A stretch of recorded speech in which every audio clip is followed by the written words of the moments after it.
वाङ् मे मनसि प्रतिष्ठिता मनो मे वाचि प्रतिष्ठितम् आविराविर्मयेति वेदस्य महानिष्ठः श्रुतं मे मा प्रहासीः अनेनाधीतेन अहोरात्रान् सन्दधामि ऋतं वदिष्यामि सत्यं वदिष्यामि तन्मामवतु तद्वक्तारमवतु अवतु माम् अवतु वक्तारम् ॐ शान्तिः शान्तिः शान्तिः ॐ नमो ब्रह्मादिभ्यो ब्रह्मविद्या सम्प्रदायकर्तृभ्यो वंशऋषिभ्यो नमो महद्भ्यो नमो गुरुभ्यः सर्वोपप्लवरहितः प्रज्ञानघनप्रत्यगर्तो ब्रह्मैवाहमस्मि श्रुतिस्मृतिपुराणानामालयं करुणालयं नमामि भगवत्पादं शङ्करं लोकशङ्करं शङ्कराचार्यं केशवं बादरायणं सूत्रभाष्यकृतौ वन्दे भगवन्तौ पुनः पुनः श्रीमच्छङ्करभगवत्पूज्यपादसद्गुरुभ्यो नमः।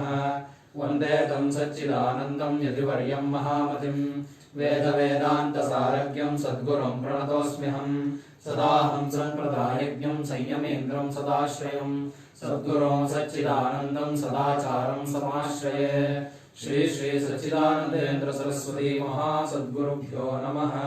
हरिः भगवो ब्रह्म ರಘುವಂಶ ಇದೆ ಸ್ವಾಮಿಗಳಿಗೆ ಈ ಸಾಯಂಕಾಲ ರಘುವಂಶ ಆಮೇಲೆ ಕೊಡ್ಲಾ? ಎರಡು ಸತಿ ಕೇಳಿದ್ರು ಇಸ್ಕೊಂಬನ್ನಿ, ಬೆಳಗ್ಗೆ ಪೂಜೆ ಮುಗೀತು, ಏನೋ ರೆಫರ್ ಮಾಡೋಕ್ಕೋ ಕನ್ನಡ ಸಂಸ್ಕೃತ ಯಾವುದಾದ್ರೂ ಆಗುತ್ತೆ. ನಾವು ಹುಡುಕ್ಬೇಕು. ಪಾಠ ಆನ್ಲೈನ್ ನಡೀತಾ ಇದೆ. ಪಾಠ ಮುಗೀಲಿ ಕೊಡ್ತೀನಿ 1 ಗಂಟೆ. ಹಾಂ ಸರಿ ಆಯ್ತು. ರಘುವಂಶ ಇದೆಯೋ ನೋಡ್ಬೇಕು. ಚಂಪು ರಾಮಾಯಣ ಇದೆ, ಹುಡುಕ್ಬೇಕು. ನೋಡೋಣ, ಊರಲ್ಲಿರ್ಬೋದು. ಹಾಂ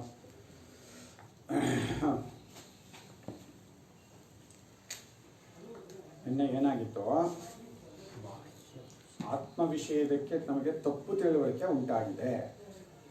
ಒಬ್ಬನಾದ ಆತ್ಮನನ್ನ, ಅದ್ವಯ ಸ್ವರೂಪವನ್ನ, ಆನಂದ ಸ್ವರೂಪನಾದ ಆತ್ಮನನ್ನ ಮನಸ್ಸಿನೊಡಗೂಡಿ ನಾವು ಅನೇಕವಾಗಿ ಕಲ್ಪಿಸ್ಕೊತಾ ಇದ್ದೀವಿ.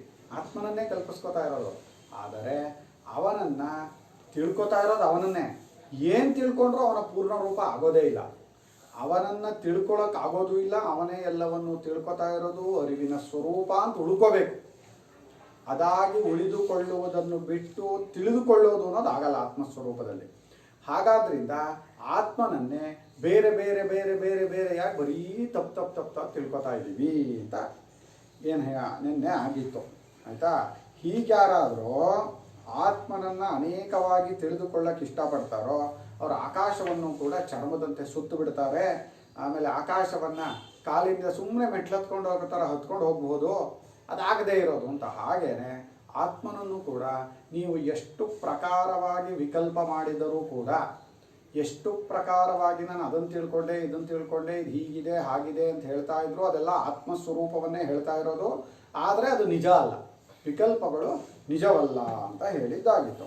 ಹಾಗಿದ್ರೆ ಆತ್ಮಸ್ವರೂಪವನ್ನು ಹೇಗೆ ಅರ್ಥಕೋಬೇಕು ಅಂತ ಕೇಳಿದರೆ, ಈಗ ಕಥಂ ತರ್ಹಿ ತಸ್ಯ ಸಮ ಆತ್ಮ ಇತಿ ವೇದನಂ, ಮತ್ತೆ ಹೇಗೆ ಅವನು ನಮ್ಮ ಆತ್ಮನೇ ಆಗಿದ್ದಾನೆ ಅಂತ ತಿಳ್ಕೋಬೇಕು ಅಂತ ಹೇಳಿದೆಯಲ್ಲ ಐತರೇಯದಲ್ಲೇನೆ. ಹಿಂದಿನ ಗ್ರಂಥದಲ್ಲಿ ಇದರ ಹಿಂದಿನ ಭಾಗಗಳಿದೆಯಲ್ಲ, ಅದರಲ್ಲಿ ಸಮ ಆತ್ಮೇತಿ ವಿದ್ಯಾತ್, ಅವನನ್ನು ನಮ್ಮ ಆತ್ಮನೆಂದು ತಿಳಿದುಕೊಳ್ಳಬೇಕು ಅಂತ ಹೇಳ್ತಾ ಇದೆಯಲ್ಲ ಸ್ವಾಮಿ. ಅದಕ್ಕೇನರ್ಥ? ನೀವಿಲ್ಲಿ ಯಾವ ಪ್ರಕಾರವಾಗಿಯೂ ತಿಳ್ಕೊಳಕ್ಕಾಗಲ್ಲ. ಎಲ್ಲ ತಿಳುವಳಿಕೆಗೂ ಆಧಾರವಾಗಿ ಸಾಕ್ಷಿಯಾಗಿ ಅರಿವಿನ ಸ್ವರೂಪನಾಗಿರೋನೇ ಆತ್ಮ ಅಂತ ಹೇಳ್ತಾ ಇದ್ದೀರಿ. ಆದರೆ ಅದೇ ಐತರೇಯದಲ್ಲೇನೆ ಆತ್ಮನೆಂದು ತಿಳಿದುಕೊಳ್ಳಬೇಕು ಅಂತ ಹೇಳ್ತಾ ಇದೆ. ಇದು ಹೇಗೆ ಹೊಂದುತ್ತೆ?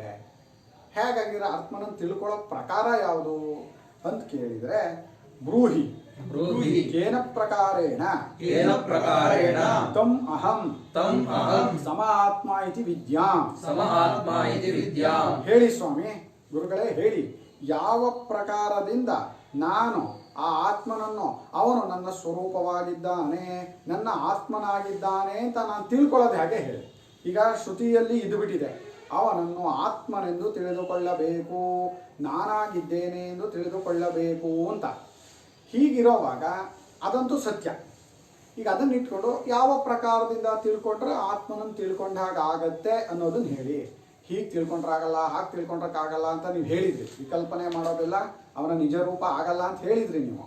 ಹಾಗಿದ್ರೆ ಹೇಗೆ ತಿಳಿದುಕೊಂಡರೆ ಆತ್ಮನನ್ನು ನಾನು ತಿಳಿದುಕೊಂಡೇನೋ ಅನ್ನೋದನ್ನು ತಿಳಿಸ್ಕೊಡಿ ಅನ್ನೋದಕ್ಕೆ ಆಚಾರ್ಯರು ನೋಡಿ ಒಂದು ಕಥೆಯನ್ನು ಬರೀತಾರೆ ಇಲ್ಲಿ. ಅತ್ರ ಆಖ್ಯಾಯಿಕಾಮಾಚಕ್ಷತೆ, ಇಲ್ಲಿ ಒಂದು ಕಥೆಯನ್ನು ಹೇಳುತ್ತಾರೆ ಸಂಪ್ರದಾಯವಿದರು. ನೋಡಿ ಆಚಾರ್ಯರು ಈ ಆಚಕ್ಷತೆ ಅಂತ ಎಲ್ಲಿ ಹೇಳಿದಾರೋ ಅಲ್ಲೆಲ್ಲ ಸಾಮಾನ್ಯ ಆ ಸಂಪ್ರದಾಯದಲ್ಲಿ ಬಂದಿರುವಂಥದ್ದು. ಅಂದರೆ ಆಚಾರ್ಯರೇನು ಶುರು ಮಾಡಿರೋದಲ್ವಲ್ಲ, ಅದ್ವೈತ ವೇದಾಂತ ಸಿದ್ಧಾಂತವನ್ನು ಪ್ರಾರಂಭ ಮಾಡಿರೋರಲ್ಲ ಆಚಾರ್ಯರು. ಅದು ಪರಂಪರೆಯಿಂದ ನಾರಾಯಣನಿಂದ ಪರಮಾತ್ಮನಿಂದ ಬಂದಿರೋಂಥದ್ದು. ಹಾಗೇ ಅದನ್ನು ಮುಂದುವರಿಸ್ಕೊಂಡು ಹೋದರು ಆಚಾರ್ಯರು. ಇನ್ನೂ ಒಳ್ಳೊಳ್ಳೆಯ ಚಿಂತನಾ ಪ್ರಕಾರವನ್ನು ಅದಕ್ಕೆ ಹಾಕಿ ಯಾವ ರೀತಿಯಾಗಿ ಹೇಳಿದರೆ ಜನರಿಗೆ ಅರ್ಥ ಆಗತ್ತೆ ಅನ್ನೋ ವಿಚಾರವನ್ನೆಲ್ಲ ಆಚಾರ್ಯರು ಹೇಳಿಕೊಟ್ರು. ಆಗಲೇ ಇಲ್ಲಿ ಒಂದು ಕಥೆಯನ್ನು ಹೇಳ್ತಾರೆ ಸಂಪ್ರದಾಯದಲ್ಲಿ, ಯಾವ ಪ್ರಕಾರವಾಗಿ ಆತ್ಮನನ್ನು ತಿಳ್ಕೋಬೇಕು ಅನ್ನೋದಕ್ಕೆ. ಕಶ್ಚಿತ್ ಕಿಲ ಮನುಷ್ಯ ಮುಗ್ಧಃ ಕೈಶ್ಚಿದುಕ್ತಃ ಕಸ್ಮಿಂಶ್ಚಿತ್ ಅಪರಾಧೇ ಸತಿ ಧಿಕ್ತ್ವಾಂ ನಾಸಿ ಮನುಷ್ಯ ಇತಿ. ಒಬ್ಬನೊಬ್ಬ ಹಳ್ಳಿ ವ್ಯಕ್ತಿ ಇದ್ದ, ಸಾಮಾನ್ಯ ಅತ್ಯಂತ ಮುಗ್ಧನಾದ ವ್ಯಕ್ತಿ. ಮುಗ್ಧತೆಯನ್ನ ಹಳ್ಳಿಯಲ್ಲಿ ನೋಡ್ಬೇಕು ನೀವು, ಈಗಲೂ ಇದ್ದಾರೆ. ಈಗ 2000ನೇ ಇಸ್ವಿಲಿ ಒಂದ್ಸಲ ಪ್ರಳಯ ಆಗುತ್ತೆ ಅಂತ ಎಲ್ಲ ಕಡೆ ಹಬ್ಬಿಸ್ಬಿಟ್ಟಿದ್ರಲ್ಲ, ಟಿ ವಿಲು ಎಲ್ಲ ಹೇಳೋ ಅಂತ ಅದನ್ನೇನು ಮೀಡಿಯಾಗಳು ಅದನ್ನೇ ಇದು ಮಾಡಿಬಿಟ್ಟಿದ್ರು. ಆಗ ನಮ್ಮೂರಲ್ಲೆಲ್ಲ ಅಷ್ಟು ಟಿ ವಿನೂ ಇರಲಿಲ್ಲ. ಆವಾಗ ನಮ್ಮ ಪಕ್ಕದ ಮನೆ ಒಂದು ಹೆಂಗಸು ಒಂದಿನ ನಮ್ಮ ಮನೆ ಹತ್ರ ಬಂದು ಕೂತ್ಕೊಂಡು ಅಳ್ತಾ ಇದ್ದಾಳೆ. ನಮ್ಮಮ್ಮ ಯಾಕಮ್ಮ ಏನಾಯಿತು, ಹೆಸರು ಮಂಜಮ್ಮ ಅಂತ. ಯಾಕೆ ಮಂಜಮ್ಮ ಅಳ್ತಾ ಇದೆಯಲ್ಲ ಅಂದರೆ, ಎಲ್ಲ ಪ್ರಳಯ ಆಗೋಗುತ್ತಂತೆ ಅವನವ್ರೆ, ನಮ್ಮ ಮಕ್ಕಳನ್ನೆಲ್ಲ ಏನು ಮಾಡೋಣ ಅನ್ನೋರೆ. ಪ್ರಳಯ ಸದ್ಯಕ್ಕೆ ಅರ್ಥ ಆಗೋತ್ತಿಲ್ಲ ಅವಳಿಗೆ, ಮುಗ್ಧತೆ. ಪ್ರಳಯ ಆಗೋಗುತ್ತೆ ಅಂತ ಹೇಳ್ತಾ ಇದ್ದಾರೆ, ಮಕ್ಕಳು ಮರಿನೆಲ್ಲ ಏನು ಮಾಡಬೇಕು. ಅಲ್ಲಮ್ಮ, ಪ್ರಳಯ ಆದರೂ ಎಲ್ಲರೂ ಒಟ್ಟಿಗೆ ಹೋಗ್ತೀವಿ, ನೀನು ಯಾಕೆ ಮಕ್ಕಳು ಮರಿದಕ್ಕೆ ತಲೆ ಕೆಡ್ಸ್ಕೊತೀಯ? ಮತ್ತು ಇಷ್ಟೆಲ್ಲ ಕಷ್ಟಪಟ್ಟು ಮಕ್ಕಳನ್ನ ಸಾಕಿದ್ದಕ್ಕೆ ಏನು ಪ್ರಯೋಜನ ಆಯಿತು? ಎಲ್ಲರೂ ಒಟ್ಟಿಗೆ ಹೋಗೋದು, ಮಕ್ಕಳು ಚೆನ್ನಾಗಿರ್ಬೇಕು ಅಂತಲ್ವ ನಾವು ಮಾಡಿರೋದು. ಮುಗ್ಧತೆ ಇರುತ್ತೆ. ಆ ರೀತಿಯಾಗಿ ಒಬ್ಬ ಮಹಾಮುಗ್ಧನಾದ ಒಬ್ಬ ವ್ಯಕ್ತಿ. ಮುಗ್ಧತೆ ಅನ್ನೋದು ತುಂಬ ಒಳ್ಳೆಯ ಗುಣ ಒಂದು ಕಡೆಯಿಂದ. ಇನ್ನೊಂದು ಕಡೆಯಿಂದ ಮುಗ್ಧ ಅನ್ನೋವಾಗ ದಡ್ಡ ಅನ್ನೋ ಅರ್ಥದಲ್ಲೂ ಹೇಳ್ತಾರೆ. ಇಲ್ಲಿ ಒಬ್ಬನೊಬ್ಬ ವ್ಯಕ್ತಿ ಮುಗ್ಧನಾಗಿದ್ದಾನೆ. ಅವನು ಯಾವುದೋ ಒಂದು ಅಪರಾಧ ಮಾಡಿಬಿಟ್ಟ, ಏನೋ ಒಂದು ತಪ್ಪು ಮಾಡ್ದ. ಮುಗ್ಧರು ಜಾಸ್ತಿ ಮಾಡ್ತಾ ಇರ್ತಾರೆ ಈ ಥರದ್ದು. ಪಾಪ ಅವ್ರಿಗೇನು ಗೊತ್ತಾಗಿರಲ್ವಲ್ಲ, ಏನೋ ಒಂದು ಮಾಡ್ತಾ ಇರ್ತಾರೆ. ತಪ್ಪು ಸರಿ ಅನ್ನೋದು ಇನ್ನೊಬ್ರು ಹೇಳ್ಬೇಕಲ್ಲ ಅವ್ರಿಗೆ. ಅವನನ್ನು ಅವರು ಯಾರೋ ಒಬ್ಬರು, ಏಯ್ ಥೂ ನಿನ್ನ, ಧಿಕ್ತ್ವಾಮ್ ಅಂದರೆ ನಿನ್ನ ಧಿಕ್ಕಾರ ಇರಲಿ, ಥೂ ನಿನ್ನ ಅಂತ ಬೈತೀವಲ್ಲ ಅದು, ನೀನು ಮನುಷ್ಯನೇ ಅಲ್ಲ ನೀನು ಬೈದ್ಬಿಟ್ಟು. ನಾಸಿ ಮನುಷ್ಯ, ನೀನು ಮನುಷ್ಯನಲ್ಲ ಅಂತ ಬೈದ್ಬಿಟ್ಟು. ಅವನು ಅದನ್ನು ಹಿಡ್ಕೊಂಡ, ಹಾಗೇನೆ ಮನುಷ್ಯನಲ್ಲ ಅನ್ನೋದನ್ನು ಹಿಡ್ಕೊಂಬಿಟ್ಟ. ಈಗ ಅವನು ಮುಗ್ಧತೆಯ ಆತ್ಮನೋ ಮನುಷ್ಯತ್ವಂ ಪ್ರತ್ಯಾಯಯಿತುಂ ಕಂಚಿತ್ ಉಪೇತ್ಯ ಆಹ ಬ್ರವೀತು ಭವಾನ್ ಸೋಹಮಸ್ಮಿ ಇತಿ. ಅವನು ಅವ್ರು ಬೈದಿದ್ದನ್ನು ಹಾಗೆ ತಗೊಂಡ. ಕೆಲವರು ಬೈದಿದ್ದನ್ನು ತಗೋತಾರಲ್ಲ, ಸ್ವೀಕಾರ ಮಾಡ್ತಾರೆ ಪಾಪ. ಕೆಲವರು ಬೈದಿದ್ದು ಸ್ವೀಕಾರನೇ ಮಾಡಲ್ಲ. ಅದು ಒಂಥರ ಇರುತ್ತೆ, ಜಡ್ ಹಿಡಿದವರು. ಈ ಮುಗ್ಧವಾಗಿರೋನು ಕೂಡ ಆ ಬೈದಿದ್ದ, ನೀನು ಮನುಷ್ಯನಲ್ಲ ಅನ್ನೋದು ಬೈದಿದ್ದನ್ನು ಹಾಗೆ ಸ್ವೀಕಾರ ಮಾಡಿಬಿಟ್ಟ.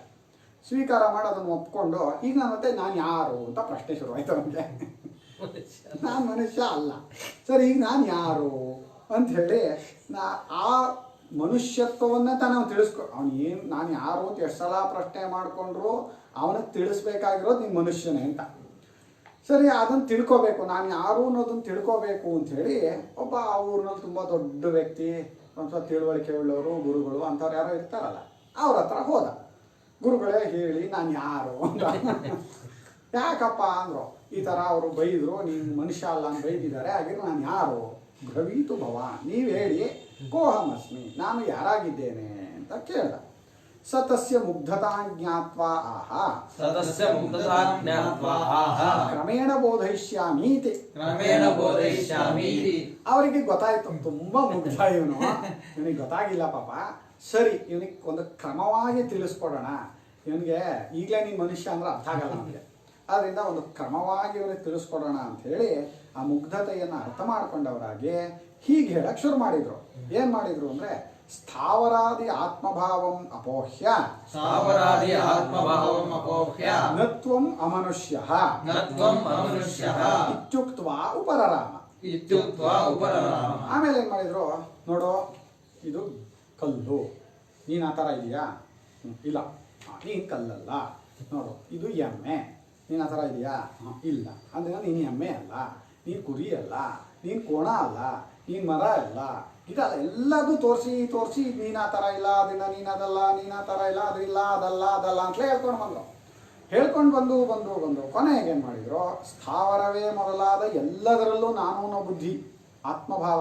ಅವ್ನಿಗೆ ಯಾವುದೂ ಗೊತ್ತಿಲ್ವಲ್ಲ, ಈಗ ಯಾವುದನ್ನೋ ಒಂದು ನಾನು ಅನ್ಕೊಂಡ್ಬಿಡ್ಬೋದು. ಅದಕ್ಕೆ ಇದಲ್ಲ ಅಂತ ಹೇಳ್ತಾ ನೀನು ಮನುಷ್ಯ ಅಲ್ಲ ಅಂತಲೂ ಅಲ್ಲ ಕಣ ಅಂದ್ರು.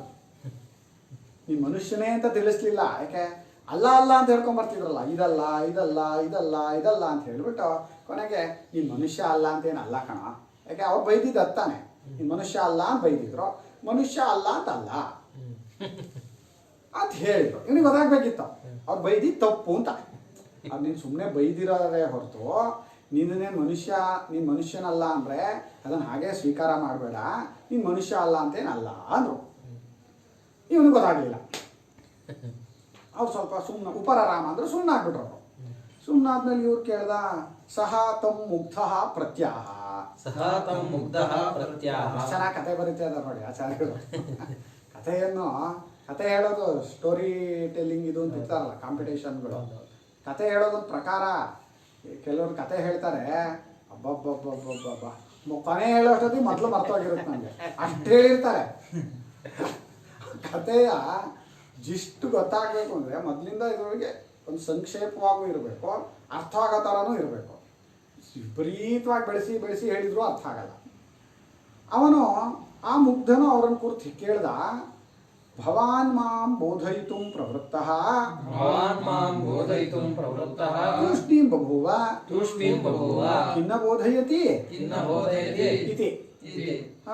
ಆ ಮುಗ್ಧ ಆ ಮನುಷ್ಯ ಅವರನ್ನು ಕೇಳ್ದ, ಗುರುಗಳೇ ನೀವು ನಾನು ತಿಳಿಸ್ಕೊಡ್ತೀನಿ, ನಾನು ಯಾರು ಅಂತ ತಿಳಿಸ್ಕೊಡ್ತೀನಿ ಅಂದ್ಬಿಟ್ಟು ಸುಮ್ಮನಾಗ್ಬಿಟ್ರಲ್ಲ ಗುರುಗಳೇ, ನಂಗೆ ಹೇಳ್ಕೊಡಲ್ವಾ ನಾನು ಯಾರು ಅಂತ ಅಂದ.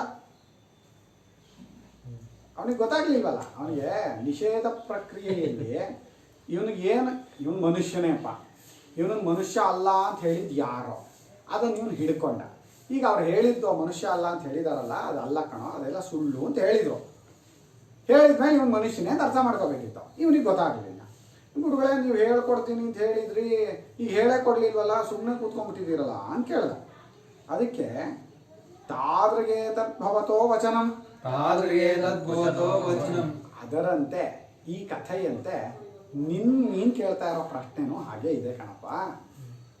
ಆತ್ಮನನ್ನ ಯಾವ ಪ್ರಕಾರವಾಗಿ ತಿಳಿದುಕೊಂಡರೂ ಅದು ಆತ್ಮನ ತಿಳುವಳಿಕೆಯಲ್ಲ, ಆತ್ಮನನ್ನು ತಿಳ್ಕೊಳಕ ಅಂತ ಹೇಳಿದ್ರೆ ಎಲ್ಲ ತಿಳುವಳಿಕೆಯ ಸ್ವರೂಪವೇ ಆತ್ಮ, ಅರಿವಿನ ಸ್ವರೂಪವೇ ಆತ್ಮ, ನೀನು ಅರ್ಥ ಮಾಡ್ಕೋಬೇಕಿತ್ತು.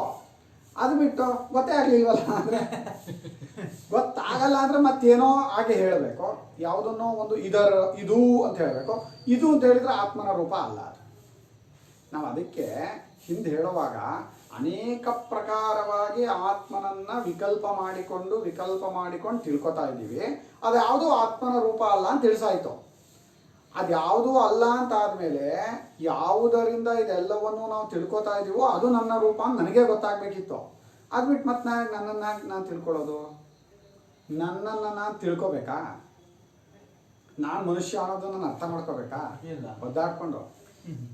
ಆದರೆ ಇಲ್ಲಿ ಹೇಗೆ ಅವನಿಗೆ ನೀನು ಮನುಷ್ಯ ಅಲ್ಲ ಅಂತೇನಲ್ಲಪ್ಪ ಅಂತ ಹೇಳಿದರೂ ಕೂಡ ಅವನಿಗೇನು ಗೊತ್ತಾಗ್ಲಿಲ್ವೋ ಹಾಗೆ ನಿನ್ನ ಮಾತು ಇದೆ. ಏನು ಅಂದರೆ ನಾಸಿ ಅಮನುಷ್ಯಃ ಇತ್ಯುಕ್ತೇಪಿ ನಾಸ್ಯಮುಷ್ಯಃ ಇತ್ಯುಕ್ತೇಪಿ ಮನುಷ್ಯತ್ವಂ ಆತ್ಮನಃ ಮನುಷ್ಯತ್ವಂ ಆತ್ಮನಃ ನ ಪ್ರತಿಪದ್ಯತೆ ಯಃ ನ ಪ್ರತಿಪದ್ಯತೆ ಯಃ ಸ ಕಥಂ ಮನುಷ್ಯೋಸಿ ಸ ಕಥಂ ಮನುಷ್ಯೋಸಿ ಇತ್ಯುಕ್ತೇಪಿ ಇತ್ಯುಕ್ತೋಪಿ ಇತ್ಯುಕ್ತೋಪಿ ಮನುಷ್ಯತ್ವಂ ಆತ್ಮನಃ ಪ್ರತಿಪದ್ಯೇತ ಮನುಷ್ಯತ್ವಂ ಆತ್ಮನಃ ಪ್ರತಿಪದ್ಯೇತ ನೀನು ಮನುಷ್ಯನಲ್ಲದೆ ಏನಲ್ಲ, ಮನುಷ್ಯನಲ್ಲ ಅಂತೇನಲ್ಲ ಅಂತ ಹೇಳಿದ ಮೇಲೂ ಯಾರಿಗೆ ನಾನು ಮನುಷ್ಯನೇ ಆಗಿದ್ದೀನಿ ಅಂತ ಗೊತ್ತಾಗ್ಲಿಲ್ವೋ ಅವನಿಗೆ ನೀನು ಮನುಷ್ಯನೇ ಅಂತ ಹೇಳಿದ್ರೆ ಮಾತ್ರ ಗೊತ್ತಾಗ್ಬಿಡುತ್ತಾ? ಯಾಕೆ? ನೀನು ಮನುಷ್ಯ ಅಲ್ಲ ಅಂತ ತಕ್ಷಣ ಹಿಡ್ಕೊಂಡ್ಬಿಟ್ಟಿದ್ದಾನ ಅವನು. ಆ ಅಲ್ಲ ಅನ್ನೋದನ್ನೇ ಹಿಡ್ಕೊಂಡಿರೋವಾಗ ಅವನಿಗೆ ಹೇಗೆ ಅದೇ ನೀನು ಅಂತ ಹೇಳಿದ್ರೆ ಗೊತ್ತಾಗ್ಬಿಡುತ್ತೆ? ಇದಲ್ಲ ಇದಲ್ಲ ಎಲ್ಲವನ್ನೂ ತೋರಿಸಿ ಹೇಳ್ತಾ ಇದ್ದಾರೆ. ಇದು ನಿನ್ನ ರೂಪ ಅಲ್ಲ, ಇದು ನಿನ್ನ ರೂಪ ಅಲ್ಲ, ನೀನು ಈ ಥರ ಇಲ್ಲ, ನೀನು ಆ ಥರ ಇಲ್ಲ ಅಂತ ಎಷ್ಟು ಹೇಳಿದ ಮೇಲೂ ಕೂಡ ಇವನಿಗೆ ನಾನು ಮನುಷ್ಯನೇನೆ ಅಂತ ಅರ್ಥ ಆಗಲಿಲ್ಲ ಅಂದರೆ ನೀನು ಮನುಷ್ಯನೇ ಕಣೋ ಅಂತ 100 ಸಲ ಹೇಳಿದ್ರು ಅರ್ಥ ಆಗಲ್ಲ. ಅಂದರೆ ಈ ಪ್ರಕಾರದಲ್ಲಿ, ಉಪದೇಶ ಪ್ರಕಾರದಲ್ಲಿ ಆತ್ಮನು ಇಂಥವನು ಅಂತ ಕೆಲವು ಕಡೆ ಹೇಳಿದೆ. ಸತ್ಯಂ ಜ್ಞಾನಂ ಅನಂತಂ ಬ್ರಹ್ಮ, ಆತ್ಮನು ಸತ್ಯ ಸ್ವರೂಪನು, ಜ್ಞಾನ ಸ್ವರೂಪನು, ಅನಂತ ಸ್ವರೂಪನು, ವಿಜ್ಞಾನಮಾನಂದಂ ಬ್ರಹ್ಮ, ವಿಜ್ಞಾನವು ಆನಂದ ಸ್ವರೂಪವಾದದ್ದು ಬ್ರಹ್ಮ ಅಂತಲೂ ಹೇಳಿದೆ. ನೇತಿ ನೇತಿ ಇದಲ್ಲ ಇದಲ್ಲ ಆತ್ಮಸ್ವರೂಪ ಅಂತಲೂ ಹೇಳಿದೆ.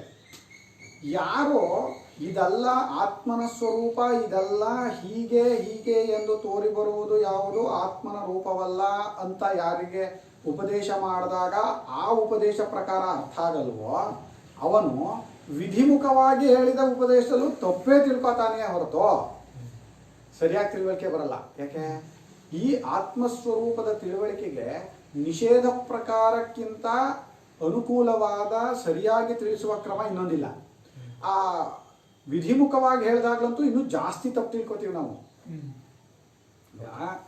ಸತ್ಯಂ ಅಂದ್ರೆ ಸತ್ಯ ಅಂದ್ರೇನು? ಇರುವುದು ಅಂತ. ಇರುವುದು ಅಂದ್ರೆ ಯಾವುದೋ ದೇಶದಲ್ಲೋ ಕಾಲದಲ್ಲೋ ಇದ್ದಾನೆ. ಜ್ಞಾನ ಅಂದ್ರೆ ಹುಟ್ಟಿ ಸಾಯುವಂತಹ ಜ್ಞಾನಗಳು ನಮ್ಗಿರೋದು, ಬಂದು ಹೋಗಿ ಮಾಡುವ ಜ್ಞಾನ. ಆ ರೀತಿಯಾಗಿರೋ ಆತ್ಮ. ಅನಂತ, ಅನಂತ ಅಂದ್ರೆ ಆಕಾಶದ ಥರ ಇರಬಹುದು. ಹೀಗೆ ನನಗಿಂತ ಬೇರೆಯಾಗಿಯೇ ನಾನು ತಿಳ್ಕೊತೀನಿಯೇ ಹೊರತು ಆ ಅನಂತ ಸ್ವರೂಪನಾದ, ಜ್ಞಾನ ಸ್ವರೂಪನಾದ, ಇರವಿನ ಸ್ವರೂಪನಾದ ಆತ್ಮ ನಾನು ಅಂತ ಅವನಿಗೆ ಅರ್ಥನೇ ಆಗಲ್ಲ ಯಾವತ್ತೋ. ನಿಷೇಧ ಪ್ರಕಾರದಲ್ಲಿ ತಿಳಿವಳಿಸ್ಕೊಳ್ಳೋದು ಇನ್ನೂ ಸುಲಭ, ಅತ್ಯಂತ ಹೆಚ್ಚು. ಯಾಕೆ? ಯಾವ ಪ್ರಕಾರವನ್ನು ನೀನು ಕಲ್ಪಿಸಿದರೂ ಅದು ಆತ್ಮನ ರೂಪವಲ್ಲ ಅಂತ ಅಲ್ಲಿ ಹೇಳ್ತಾ ಇರೋದು. ಇತಿ ಅನ್ನೋದು ಎರಡಷ್ಟೇ ಅಲ್ಲ, ಹೀಗೆ ಹೀಗೆ ಆತ್ಮನ ಸ್ವರೂಪದ ಬಗ್ಗೆ ಯಾವ ಯಾವ ರೀತಿಯಾಗಿ ಮನಸ್ಸಿನಲ್ಲಿ ಕಲ್ಪನೆಗಳು ಹೇಳುತ್ತೋ ಅದೆಲ್ಲದಕ್ಕೂ ನಾನು ಸಾಕ್ಷಿಯಾಗಿದ್ದೀನಿ. ಆ ಸಾಕ್ಷಿಯಾದ ನಾನೇ ಆತ್ಮನೇ ಹೊರತು ಮನಸ್ಸಿನಲ್ಲಿ ಹೇಳುವ ಕಲ್ಪನೆಗಳು ನಾನಲ್ಲ ಅಂತ ಅರ್ಥ ಆದರೆ ಅದಕ್ಕಿಂತ ಹೆಚ್ಚಿನದಾದ ಉಪದೇಶ ಇದೆಯಾ? ಅದು ಬಿಟ್ಟು ಇದು ಇದು ಇದು ಅಂತ ಆತ್ಮನೇನಾದ್ರು ತಿಳಿಸ್ಕೊಟ್ರೆ ಖಂಡಿತ ತಪ್ಪೇ ತಿಳ್ಕೊತೀವಿ. ಯಾಕೆ? ಈಗ ತಪ್ಪು ತಿಳ್ಕೊತಾ ಇದ್ದೀವಲ್ಲ, ಇದೆಲ್ಲವೋ ಆತ್ಮನೇ ಆಗಿದೆ, ಆತ್ಮನಿಗಿಂತ ಬೇರೆ ಏನೂ ಇಲ್ಲ, ಆದರೆ ಇದೆಲ್ಲ ಆತ್ಮನಾಗಿದೆ ಅಂತ ತಿಳ್ಕೊತಾ ಇದ್ದೀವ? ನಾವು ದೇಶ ಕಾಲಗಳ ಒಳಗೆ ತಿಳ್ಕೊಳ್ಳೋವಾಗ ಖಂಡಿತ ತಪ್ಪೇ ತಿಳ್ಕೊತೀವಿ. ಅದರಿಂದ ಯಾರಿಗೆ ನೀನು ಮನುಷ್ಯನಲ್ಲ ಅಂತ ಹೇಳಿದಾಗ ಯಾರಿಗೆ ಗೊತ್ತಾಗಲ್ವೋ ಅವನಿಗೆ ನೀನು ಮನುಷ್ಯನೇ ಆಗಿದೀಯಾ ಅಂತ ಹೇಳಿದಾಗಲೂ ಗೊತ್ತಾಗಲ್ಲ. ಇದಕ್ಕೆ ಇನ್ನೊಂದು ಕಥೆ ಇದೆ. ಒಬ್ಬ ಸೈಂಟಿಸ್ಟ್, ಅವನು ನಮ್ಮ ಸ್ವಾಮಿಗಳು ಬರೆದಿದ್ದಾರೆ ಈ ಕಥೆನ. ನಮ್ಮ ಗುರುಗಳು ಪಾಠದಲ್ಲಿ ತುಂಬ ಸಲ ಹೇಳೋರು, ಸ್ವಾಮಿಗಳು ಬರೆದಿದ್ದಾರೆ. ಅವನು ಬೆಕ್ಕಿನ ಬಗ್ಗೆ ರಿಸರ್ಚ್ ಮಾಡ್ತಾ ಇದ್ದ. ಬೆಕ್ಕಿನ ಗುಣ, ಬೆಕ್ಕಿನ ಸ್ವಭಾವ, ಬೆಕ್ಕುಗಳು ಮರಿ ಹಾಕೋ ರೀತಿ, ಅದು ಒಂದು ಕಡೆಯಿಂದ ಒಂದು ಕಡೆಗೆ ಯಾಕೆ ಮರಿ ಎತ್ಕೊಂಡು ಹೋಗುತ್ತೆ, ಅದರ ಆಹಾರ ಕ್ರಮಗಳು ಎಲ್ಲವನ್ನು ರಿಸರ್ಚ್ ಮಾಡಬೇಕಲ್ಲ. ಬೆಕ್ಕು ಎಲ್ಲೆಲ್ಲಿರುತ್ತೆ, ಏನೇನು ಮಾಡುತ್ತೆ, ಯಾವ ರೀತಿ ಬೇಟೆ ಆಡುತ್ತೆ, ಎಲ್ಲವನ್ನು ರಿಸರ್ಚ್ ಮಾಡ್ತಾ ಇದ್ದ. ತುಂಬ ದಿನ ರಿಸರ್ಚ್ ಮಾಡಿ ಮಾಡಿ ಮಾಡಿ ಮಾಡಿ ನಾನೇ ಬೇಕು ಅಂದ್ಕೊಂಡೆ. ಈಗ ಅವನಿಗೆ ಯಾವಾಗಲೂ ಬೆಕ್ಕು ಥರ ಆಡ್ತಾ ಇರೋದು, ಬೆಕ್ಕು ಥರ ಏನೋ ಕೊಯ್ ಅಂತ ಕೂಗೋದು, ಆ ಬೆಕ್ಕು ಕೂಗುತ್ತಲ್ಲ ಮಿಯಾವ್ ಅಂತ ಕೂಗೋದು, ಅದೇ ಥರ ಆಹಾರ ತಿನ್ನಕ್ಕೆ ಪ್ರಯತ್ನ ಮಾಡೋದು, ಹೋಗಿ ಹೀಗೆ ನಡೆಯೋದು ಎಲ್ಲ ಮಾಡ್ತಿದ್ದ. ಬೆಕ್ಕೆ ನಡೆಯೋದು ನೋಡಿದೀಯ ನೀನು? ಬೇಟೆ ಆಡೋವಾಗಂತೂ ಎಷ್ಟು ಚೆನ್ನಾಗಿ ಬರುತ್ತದೋ ಹೀಗೆ ಮಾಡ್ತಿದ್ದ. ಸರಿ, ಮನೆಯವರೆಲ್ಲ ಓಹೋ ಇವನೇನೋ ಹುಚ್ಚು ಹಿಡ್ದೇ ಬಿಡ್ತು ಅಂಥೇಳಿ ಒಬ್ಬ ಇವ್ರ ಹತ್ರ, ಮಾನಸಿಕ ತಜ್ಞರ ಹತ್ರ ಕರ್ಕೊಂಡು ಹೋದರು, ಸೈಕ್ಯಾಟ್ರಿಸ್ಟ್ ಹತ್ರ ಕರ್ಕೊಂಡು ಹೋದರು. ಅವರು ಆಗಲಿ ಒಂದು ತಿಂಗಳು ನನ್ನ ಜೊತೆ ಇರಲಿ, ಅವ್ರಿಗೆ ಕೌನ್ಸಿಲಿಂಗ್ ಮಾಡ್ತೀವಿ ನಿಧಾನವಾಗಿ ಅಂಥೇಳಿ ಇವರು ಡಾಕ್ಟ್ರು ಒಂದು ಬೆಕ್ಕು ತರಿಸ್ಕೊಂಡು ಕನ್ನಡಿಲಿ ದಿನ ನೋಡಿ, ಇದು ಬೆಕ್ಕು, ಇದು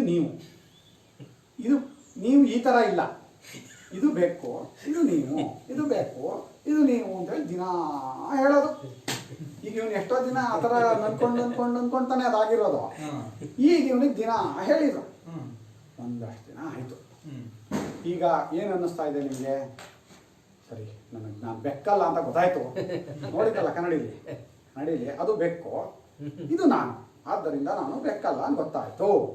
ಸರಿಯಪ್ಪ, ಸದ್ಯ ಇಷ್ಟು ದಿನ ಪ್ರಯತ್ನ ಮಾಡಿದ್ದಕ್ಕೆ ಇವನಿಗೆ ಬೆಕ್ಕಲ್ಲ ಅಂತ ಗೊತ್ತಾಯ್ತಲ್ಲ ಅಂತೇಳಿ ಡಾಕ್ಟ್ರಿಗೂ ಖುಷಿ ಆಯ್ತು. ಸರಿ ಸರಿ ಹೋಗಿ ಬನ್ನಿ ನೀವು. ಡಾಕ್ಟ್ರೇ, ನನಗೊಂದು ಸಂಶಯ, ನನಗೆ ನಾನು ಬೆಕ್ಕಲ್ಲ ಅಂತ ಗೊತ್ತಾಯ್ತು, ಆದರೆ ಬೀದಿ ನಾಯಿಗಳನ್ನ ನಟಿಸ್ಕೊಂಡ್ಬಂದ್ಬಿಟ್ರೆ ಬೇಕು ಅಂತ ನನಗೆ ಗೊತ್ತಾಗಿದ್ಯೋ ಬೆಕ್ಕಲ್ಲ ಅಂತ. ಬೀದಿ ನಾಯಿಗಳು ಯಾವತ್ತು ಇವನನ್ನು ಬೆಕ್ಕು ಅಂದ್ಕೊಂಡಿದ್ವಪ್ಪ. ಆದರೆ ಇವನಿಗೆ ಬೆಕ್ಕು ಅನ್ನೋ ತಿಳುವಳಿಕೆ, ನೀನು ಬೆಕ್ಕಲ್ಲ, ನೀನು ಮನುಷ್ಯ ಅಂತ ಹೇಳಿದ್ರು ಹೋಗ್ಲಿಲ್ಲ.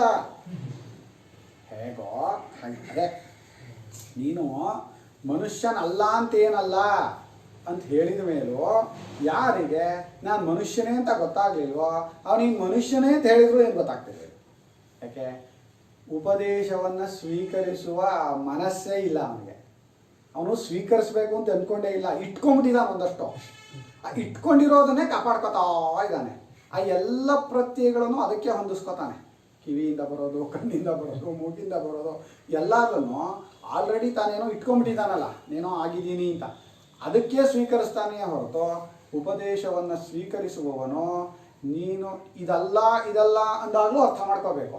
ಹಾಗೆ ಅರ್ಥ ಆಗಲಿಲ್ಲ ಅಂದರೆ ನೀನು ಇಂಥವನು ಅಂತ ಹೇಳಿದಾಗ ಅರ್ಥ ಮಾಡ್ಕೊಳಕ್ಕೆ ಆಗೋದೂ ಇಲ್ಲ. ಆದರೆ ಆತ್ಮನನ್ನು ಇವನು ಇಂಥವನು ತಿಳಿಸೋಕ್ಕೂ ಆಗಲ್ಲ. ಯಾಕೆ?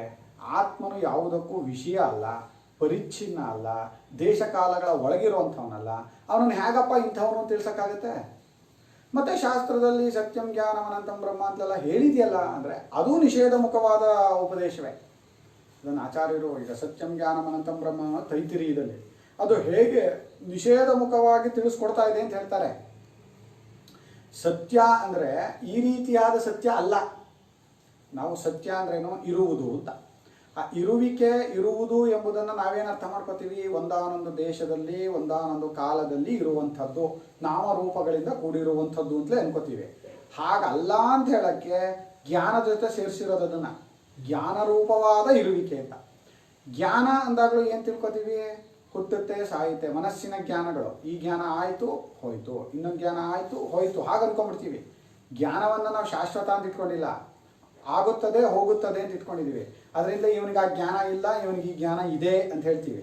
ಆ ಮನಸ್ಸಿನ ವೃತ್ತಿ ರೂಪಗಳನ್ನೇ ಜ್ಞಾನ ಅನ್ಕೋತೀವಿ. ಅದಲ್ಲ ಅಂತ ಹೇಳೋದಕ್ಕೆ ಅನಂತ ಅಂತ ಹೇಳಿರೋದು. ಅದು ಯಾವಾಗಲೂ ಇರುವ ಅನಂತವಾಗಿರುವ ಜ್ಞಾನ ರೂಪ ಅವನು. ಅದರಿಂದ ಇದಲ್ಲ ಅಂತ ಅಲ್ಲೂ ತಿಳಿಸ್ಕೊಡ್ತಾ ಇದೆ ಹೊರತು ಅನಂತವನ್ನು ಇದು ಅಂತ ಹೇಗಪ್ಪ ತಿಳಿಸೋಕ್ಕಾಗತ್ತೆ? ಆಕಾಶವನ್ನು ಇದು ಆಕಾಶ ಅಂತ ತಿಳಿಸೋಕ್ಕಾಗತ್ತಾ? ಯಾವುದಕ್ಕಾದ್ರೂ ವಿಷಯ ಮಾಡ್ಕೊಳುತ್ತಾ? ಆಕಾಶ ವಿಷಯವಾಗತ್ತಾ ಯಾವುದಕ್ಕಾದರೂ? ಅನಂತವನ್ನು ಅನಂತವಾಗಿ ಅರ್ಥ ಮಾಡ್ಕೋಬೇಕು. ಈಗ ಒಂದೊಂದು ವಸ್ತುವನ್ನು ಅರ್ಥ ಮಾಡ್ಕೊಳ್ಳೋಕ್ಕೆ ಮನಸ್ಸು ಆಯಾಯ ಆಕಾರವನ್ನು ಹೊಂದಬೇಕದು. ಇದರ ರೂಪ, ಇದರ ಆಕಾರ, ಇದರ ಬಣ್ಣ ಎಲ್ಲವೂ ಕೂಡ ಮನಸ್ಸಿಗೆ ಬಂದು ಮನಸ್ಸು ಆ ರೂಪವನ್ನು ತಾಳಿ ಇದಿಂಥದ್ದು ಅಂತ ಗೊತ್ತು ಮಾಡ್ಕೋಬೇಕು. ಅನಂತವನ್ನು ಯಾವ ರೀತಿ ಅರ್ಥ ಮಾಡ್ಕೊಳ್ಳೋದು ಮನಸ್ಸು? ತಾನು ಪರಿಚ್ಛಿನ್ನವಾಗಿದ್ದು ಇದು ಅನಂತ ಅಂತ ಅರ್ಥ ಆಗುತ್ತೆ. ಅದಕ್ಕೆ ಮನಸ್ಸು ಅನಂತ ಸ್ವರೂಪದಲ್ಲಿ ಲೀನವಾಗಬೇಕು. ಆ ಲೀನವಾದಾಗ ಇದು ಇಂಥದ್ದು ಗೊತ್ತು ಮಾಡೋರು ಯಾರಿದ್ದಾರೆ ಇನ್ನು ಮನಸ್ಸಿಗಿಂತ ಬೇರೆ? ಯಾವುದನ್ನಾದರೂ ನಾವೊಂದನ್ನು ಗೊತ್ತು ಮಾಡ್ತಾ ಇರೋದು ಮನಸ್ಸಿನಿಂದ. ಆದರೆ ಅನಂತ ಸ್ವರೂಪದಲ್ಲಿ ಮನಸ್ಸು ಒಂದಾಗೋಯ್ತು ಅಂತ ಇಟ್ಕೊಳ್ಳಿ, ಹಾಗೆ ಆಗಬೇಕದು. ಅದನ್ನು ತಿಳ್ಕೋಬೇಕು ಅಂದ್ರೆ ಅದು ಆಗಲೇಬೇಕು. ಈಗ ಇದು ಇಂಥದ್ದನ್ನು ಗೊತ್ತು ಮಾಡೋರು ಯಾರಿದ್ದಾರೆ? ಆವಾಗ ಹೇಗೆ ಅರ್ಥ ಆಗುತ್ತೆ? ಹೀಗಲ್ಲ ಅಂತ ಅರ್ಥ ಆಗತ್ತೆ ಹೊರತು ಹೀಗೆ ಅಂತ ಅರ್ಥ ಆಗಲ್ಲ. ಇದು ನೇತಿ ಕ್ರಮ ಇದೆಯಲ್ಲ, ಅತ್ಯದ್ಭುತವಾದ ಕ್ರಮ ತತ್ವವನ್ನು ತಿಳಿಸೋದಕ್ಕೆ ಅಂತ. ತಸ್ಮಾತ್ ಯಥಾಶಾಸ್ತ್ರೋಪದೇಶ ಏವ ಆತ್ಮಾವಬೋಧ ವಿಧಿ ನಾಣ್ಯಃ. ಶಾಸ್ತ್ರದಲ್ಲಿ ಹಿಂದೆ ಯಾವ ಪ್ರಕಾರದಿಂದ ಉಪದೇಶ ಮಾಡಿದೆಯೋ ಆತ್ಮನನ್ನ ದೃಷ್ಟಿಗೂ ದೃಷ್ಟೃ, ಶ್ರೋತೃವಿಗೂ ಶ್ರೋತೃ, ಮಂತ್ರವಿಗೂ ಮಂತ್ರ, ಹೀಗೆ ಆತ್ಮನನ್ನ ಹೀಗೆ ಎಂದು ತಿಳಿಸದೆ ಇದೆಲ್ಲದಕ್ಕೂ ಅವನು ಸಾಕ್ಷಿ, ಇದೆಲ್ಲವೂ ಅವನಿಂದಲೇ ನಡೀತಾ ಇದೆ, ಅವನು ಅರಿವಿನ ರೂಪ ಅಂತ ಹೇಳ್ತಾ ಇದೆಯಲ್ಲ, ಅದು ನಿತ್ಯವಾದ ದೃಷ್ಟಿ. ನಹಿ ದ್ರಷ್ಟರು ದೃಷ್ಟೇರ್ ವಿಪರಿಲೋಪೋ ವಿದ್ಯತೆ ಅವಿನಾಶಿತ್ವಾತ್. ಅವನ ದ್ರಷ್ಟೃವಿನ ದೃಷ್ಟಿ ಇದೆಯಲ್ಲ, ಆ ಅರಿಯುವಾತನ ಅರಿವು, ಆ ಅರಿವಿಗೆ ಯಾವತ್ತೂ ನಾಶವಿಲ್ಲ. ಅದು ಕೇವಲ ಅರಿವಿನ ಸ್ವರೂಪ ಮಾತ್ರ ಅಂತ ಶಾಸ್ತ್ರ ಹೇಳ್ಕೊಡ್ತಾ ಇದೆಯಲ್ಲ. ಆ ಒಂದು ಪ್ರಕಾರವೇ, ಆ ಉಪದೇಶವೇ ಆತ್ಮನನ್ನು ತಿಳಿದುಕೊಳ್ಳುವ ಪ್ರಕಾರ. ನೆನ್ನೆ ಹೇಳಿದ್ನಲ್ಲ, ಆಕಾಶವನ್ನು ಹಿಡಿಯಕ್ಕಾಗಲ್ಲ, ಮುಟ್ಟಕ್ಕಾಗಲ್ಲ, ಮೂಸಕ್ಕಾಗಲ್ಲ, ಆಕಾಶವನ್ನು ಇಷ್ಟು ಅಂತ ಗೊತ್ತು ಮಾಡೋಕ್ಕಾಗಲ್ಲ ಅಂತ ಹೇಳಿದರೆ ಹೇಗೆ ಅದು ಆಕಾಶ ಸ್ವರೂಪವನ್ನು ತಿಳಿಸ್ತಾ ಇದೆಯೋ, ಅದು ಅಸಾಮರ್ಥ್ಯವನ್ನು ಹೇಳ್ತಾ ಇಲ್ವೋ? ಅಯ್ಯೋ ಮುಟ್ಟಕ್ಕಾಗಲ್ವಂತೆ, ಮೂಸಕ್ಕಾಗಲ್ವಂತೆ, ಏನ್ರಿ ಮಾಡೋಣ ಕಟ್ಕೊಂಡದ್ನ ಅಂತ ಯಾರು ಹೇಳ್ತಾರೆ ಆಕಾಶದ ಬಗ್ಗೆ? ಹೇಗೆ ಅದು ಆಕಾಶವನ್ನು ಅರ್ಥ ಮಾಡಿಸುವ ಪ್ರಕಾರವಾಗಿದೆಯೋ ಹಾಗೆಯೇ ಆತ್ಮನನ್ನ ಯಾರೂ ನೋಡೋಕ್ಕಾಗಲ್ಲ, ಯಾರೂ ಮುಟ್ಟಕ್ಕಾಗಲ್ಲ, ಯಾರೂ ಮೂಸಕ್ಕಾಗಲ್ಲ ಅಂತ ಹೇಳ್ತಾ ಇರೋದು ಕೂಡ ಆತ್ಮನ ಸ್ವರೂಪವನ್ನು ತಿಳಿಸ್ತಾ ಇರೋ ಕ್ರಮವೇ ಹೊರತು ಅದು ಅವನು ಇಲ್ವೇ ಇಲ್ಲ ಅಂತ ಹೇಳೋದಕ್ಕಲ್ಲ. ಯಾಕೆ ಮತ್ತೆ ಮುಟ್ಟಕ್ಕಾಗಲ್ಲ, ಮುಸಕ್ಕಾಗಲ್ಲ ಅಂತ ಹೇಳ್ತಾ ಇದ್ದೀರಿ ಅಂದರೆ, ಹೌದು, ವಿಷಯವಾಗೋದಿಲ್ಲ. ಅವನು ಎಲ್ಲವಕ್ಕೂ ವಿಷಯಿ, ಎಲ್ಲವನ್ನೂ ಸಾಕ್ಷಿಯಾಗಿ ನೋಡ್ತಾ ಇರ್ತಾನೆ. ನೀನು ಏನೇ ಪ್ರಕಾರವನ್ನು ಕಲ್ಪಿಸಿದರೂ ಮನಸ್ಸಿನಲ್ಲಿ ಆ ಕಲ್ಪನೆ ಉಂಟಾಗೋದು, ಬುದ್ಧಿಯಲ್ಲಿ ನಿಶ್ಚಯ ಆಗೋದು. ಅದಕ್ಕೆ ಸಾಕ್ಷಿಯಾಗಿ ಇದು ಇಂಥದ್ದು ಗೊತ್ತು ಮಾಡ್ಕೋತಾ ಇರೋನು ಆತ್ಮನೇ ಹೊರತು ಆತ್ಮನನ್ನು ಹೀಗೇನು ಗೊತ್ತು ಮಾಡ್ಕೊಳಕ್ಕಾಗಲ್ಲ. ಅವನಿರೋದೇ ಹಾಗೆ. ವಸ್ತು ಸ್ವರೂಪವನ್ನು ಅದದ್ದು ಇರುವಂತೆ ತಿಳ್ಕೊಬೇಕೇ ಹೊರತು ನನಗಿಷ್ಟ ಬಂದಾಗ ತಿಳ್ಕೊಂಡ್ರೆ ವಸ್ತು ಸ್ವರೂಪದ ಜ್ಞಾನ ಆಗುತ್ತಾ? ತಪ್ಪು ತಿಳುವಳಿಕೆ ಆಗುತ್ತೆ. ಇದನ್ನು ಪೆನ್ನನ್ನು ಪೆನ್ನು ಅಂತ ತಿಳ್ಕೊಬೇಕೆ ಹೊರತು ಇದು ನಾನು ಕತ್ತೆ ಅನ್ಕೋತೀನಿ, ನಾಯಿ ಅನ್ಕೋತೀನಿ, ಹಂದಿ ಅನ್ಕೋತೀನಿ ಅಂದರೆ ಅನ್ಕೋಬಹುದು ನೀನು. ಅದು ಸರಿಯಾದ ಜ್ಞಾನ ಅಲ್ಲ ಅಷ್ಟೇ. ಸರಿಯಾದ ಜ್ಞಾನ ಆಗಬೇಕು ಅಂದರೆ ಅದು ಹೇಗಿದೆಯೋ ಹಾಗೆ ತಿಳ್ಕೊಬೇಕು. ಈಗ ಆಕಾಶದ ಸ್ವರೂಪವನ್ನು ತಿಳ್ಕೊಳ್ಳೋದಕ್ಕೆ ಹೇಗೆ ಅದೊಂದು ಉಪದೇಶ ಕ್ರಮವೋ, ಅದು ಅಸಾಮರ್ಥ್ಯವನ್ನು ಹೇಳ್ತಾ ಇಲ್ವೋ, ಹಾಗೇನೆ ಆತ್ಮಸ್ವರೂಪದ ಬಗ್ಗೆ ಅರಿಯುವಾತನ ಅರಿವನ್ನು ನೀನು ಅರಿಯಲಾರೆ, ನೋಡುವಾತನ ನೋಟವನ್ನು ನೋಡಲಾರೆ ಅಂತ ಹೇಳ್ತಾ ಇರೋದು. ಅವನನ್ನು ನೋಡಬೇಕಾಗಿಲ್ಲ, ಅವನನ್ನು ಮುಟ್ಟಬೇಕಾಗಿಲ್ಲ, ಮೂಸಬೇಕಾಗಿಲ್ಲ. ಹೀಗೆ ನೋಡಿ ಕೇಳಿ ಮುಟ್ಟಿ ಮೂಸಿ ಅವನನ್ನು ತಿಳ್ಕೊಬೇಕಾಗಿಲ್ಲ. ಯಾಕೆ? ಎಲ್ಲವನ್ನೂ ತಿಳ್ಕೊತಾ ಇರೋದು ಅವನೇ. ಯಾವುದರಿಂದ ಎಲ್ಲವನ್ನೂ ತಿಳ್ಕೊತಾ ಇದೀವೋ, ಯಾರು ಅರಿವಿನ ಸ್ವರೂಪನೋ ಅವನು ಆತ್ಮ. ಅದು ನಾನೇ ಆಗಿದ್ದೀನಿ ಅಂತ ನಾನು ಅರ್ಥ ಮಾಡ್ಕೋಬೇಕೇ ಹೊರತು ನನ್ನನ್ನು ನಾನು ವಿಷಯವಾಗಿಯೇ ತಿಳ್ಕೋಬೇಕು ಅಂದರೆ ಏನು ಹುಚ್ಚಾಟ ಇದು? ನಾನು ನನ್ನನ್ನು ಬೇರೆಯಾಗಿಟ್ಟು ತಿಳ್ಕೋಬೇಕು, ಈ ಹುಚ್ಚತಾನೆ ಇದು. ಆತ್ಮ ಅಂದರೆ ನಾನು, ನನ್ನನ್ನು ನಾನು ಹೊರಗಡೆ ಎಲ್ಲೋ ಇಟ್ಟು ನಾನು ಬೇರೆಯಾಗಿ ಇಟ್ಕೊಂಡು ನೋಡಬೇಕು. ಇದು ಹೇಗೆ ಹೊಂದುತ್ತಿದ್ದು? ಹೊಂದದೇ ಇರೋದನ್ನು ಮಾಡು ಅಂದ್ರೆ ಹೇಗೆ? ಒಬ್ಬ ಕೇಳಿದ್ನಂತೆ, ಹೊಂದದೇ ಇರೋದನ್ನು ಮಾಡುವಂತ ಹುಚ್ಚರು ವಾಯಿದೆ ಮಾತಾಡಬಹುದು ಅಂತ ಹೇಳೋದಕ್ಕೆ. ಪರಮಾತ್ಮ ಸರ್ವಜ್ಞ ಸರ್ವಶಕ್ತ ಅಲ್ವೇನ್ರಪ್ಪ? ಅವನು ಸರ್ವಶಕ್ತ ತಾನೆ, ಎಲ್ಲೋ ಸರ್ವಜ್ಞನೂ ತಾನೆ. ಅವನು ಒಂದು ಕೆಲಸ ಮಾಡಬೇಕು. ಅವನಿಗೆಲ್ಲವೂ ಮಾಡೋಕ್ಕೆ ಸಾಮರ್ಥ್ಯ ಇದೆ ತಾನೆ ಸರ್ವಶಕ್ತ ಅಂದರೆ. ಅವನು ತನಗೂ ಎತ್ತಕ್ಕಾಗದೇ ಇರುವಂಥ ಒಂದು ಕಲ್ಲು ತಯಾರು ಮಾಡಬೇಕು. ಅವನು ಸರ್ವಜ್ಞ ಅಲ್ವ? ಅವನು ಸರ್ವಜ್ಞನಾದ್ದರಿಂದ ಯಾವ ರೀತಿಯಾದ ಕಲ್ಲು ತಯಾರು ಮಾಡಿದರೆ ನಂಗೆ ಎತ್ತಕ್ಕಾಗಲ್ವೋ ಅಂತ ಅವನಿಗೆ ಗೊತ್ತಾಗುತ್ತೆ. ಅದನ್ನು ಮಾಡಬೇಕು. ಅದು ಸರ್ವಶಕ್ತನೂ ಅಲ್ವಾ? ಅದನ್ನು ಎತ್ತಬೇಕು. ಇದು ಬಾಯಿಯಲ್ಲಿ ಒಂದಷ್ಟು ಮಾತುಗಳನ್ನು ಹೇಳ್ಬೋದೇ ಹೊರತು ಇದೆಲ್ಲ ಆಗದೇ ಇರೋದು ಹುಚ್ಚಾಟ. ಹುಚ್ಚಾಟಗಳನ್ನೆಲ್ಲ ಶಾಸ್ತ್ರ ಒಪ್ಕೋಬೇಕಾಗಿಲ್ಲಪ್ಪ. ಶಾಸ್ತ್ರ ಉಪದೇಶ ಮಾಡುವುದಕ್ಕೆ ಬಂದಿರುವುದು ನಮ್ಮ ಸ್ವರೂಪವನ್ನು, ನಮ್ಮನ್ನು ಈ ಸಂಸಾರದಿಂದ ಬಿಡುಗಡೆ ಮಾಡೋದಕ್ಕೆ ಹೊರತು ನನಗಿಷ್ಟ ಬಂದಾಗೆಲ್ಲ ಉಪದೇಶ ಮಾಡೋಕ್ಕಾಗುತ್ತೋ? ಅದು ನನ್ನನ್ನು ಉದ್ಧಾರ ಮಾಡುವ ಕ್ರಮವಾಗುತ್ತೋ? ಖಂಡಿತ ಆಗಲ್ಲ. ಅದರಿಂದ ಶಾಸ್ತ್ರದಲ್ಲಿ ಯಾವ ಪ್ರಕಾರವಾಗಿ ಹೇಳಿದೆಯೋ ಅದೇ ಆತ್ಮನನ್ನು ತಿಳಿಸುವ ವಿಧಿಯೇ ಹೊರತು ಬೇರೆ ಪ್ರಕಾರ ಇಲ್ಲ. ನಹಿ ಅಗ್ನೇರ್ದಾಹ್ಯಂ ತೃಣಾದಿ ಅನ್ಯೇನ ಕೇನಚಿತ್ ದಗ್ಧುಂ ಶಕ್ಯಂ. ಅಗ್ನಿಯಿಂದ ದಾಹ್ಯವಾದ, ಅಗ್ನಿಯಿಂದ ಸುಡಲು ಯೋಗ್ಯವಾದಂತಹ ಕಟ್ಟಿಗೆ, ತೃಣ, ಹುಲ್ಲು ಇವೇ ಮೊದಲಾದವುಗಳನ್ನು ಬೇರೆ ಯಾರೂ ಸುಡಕ್ಕಾಗಲ್ಲ. ಆಗಲ್ವಾ? ಯಾಕೆ? ನೀನು ಸುಡಕ್ಕಾಗಲ್ವಾ?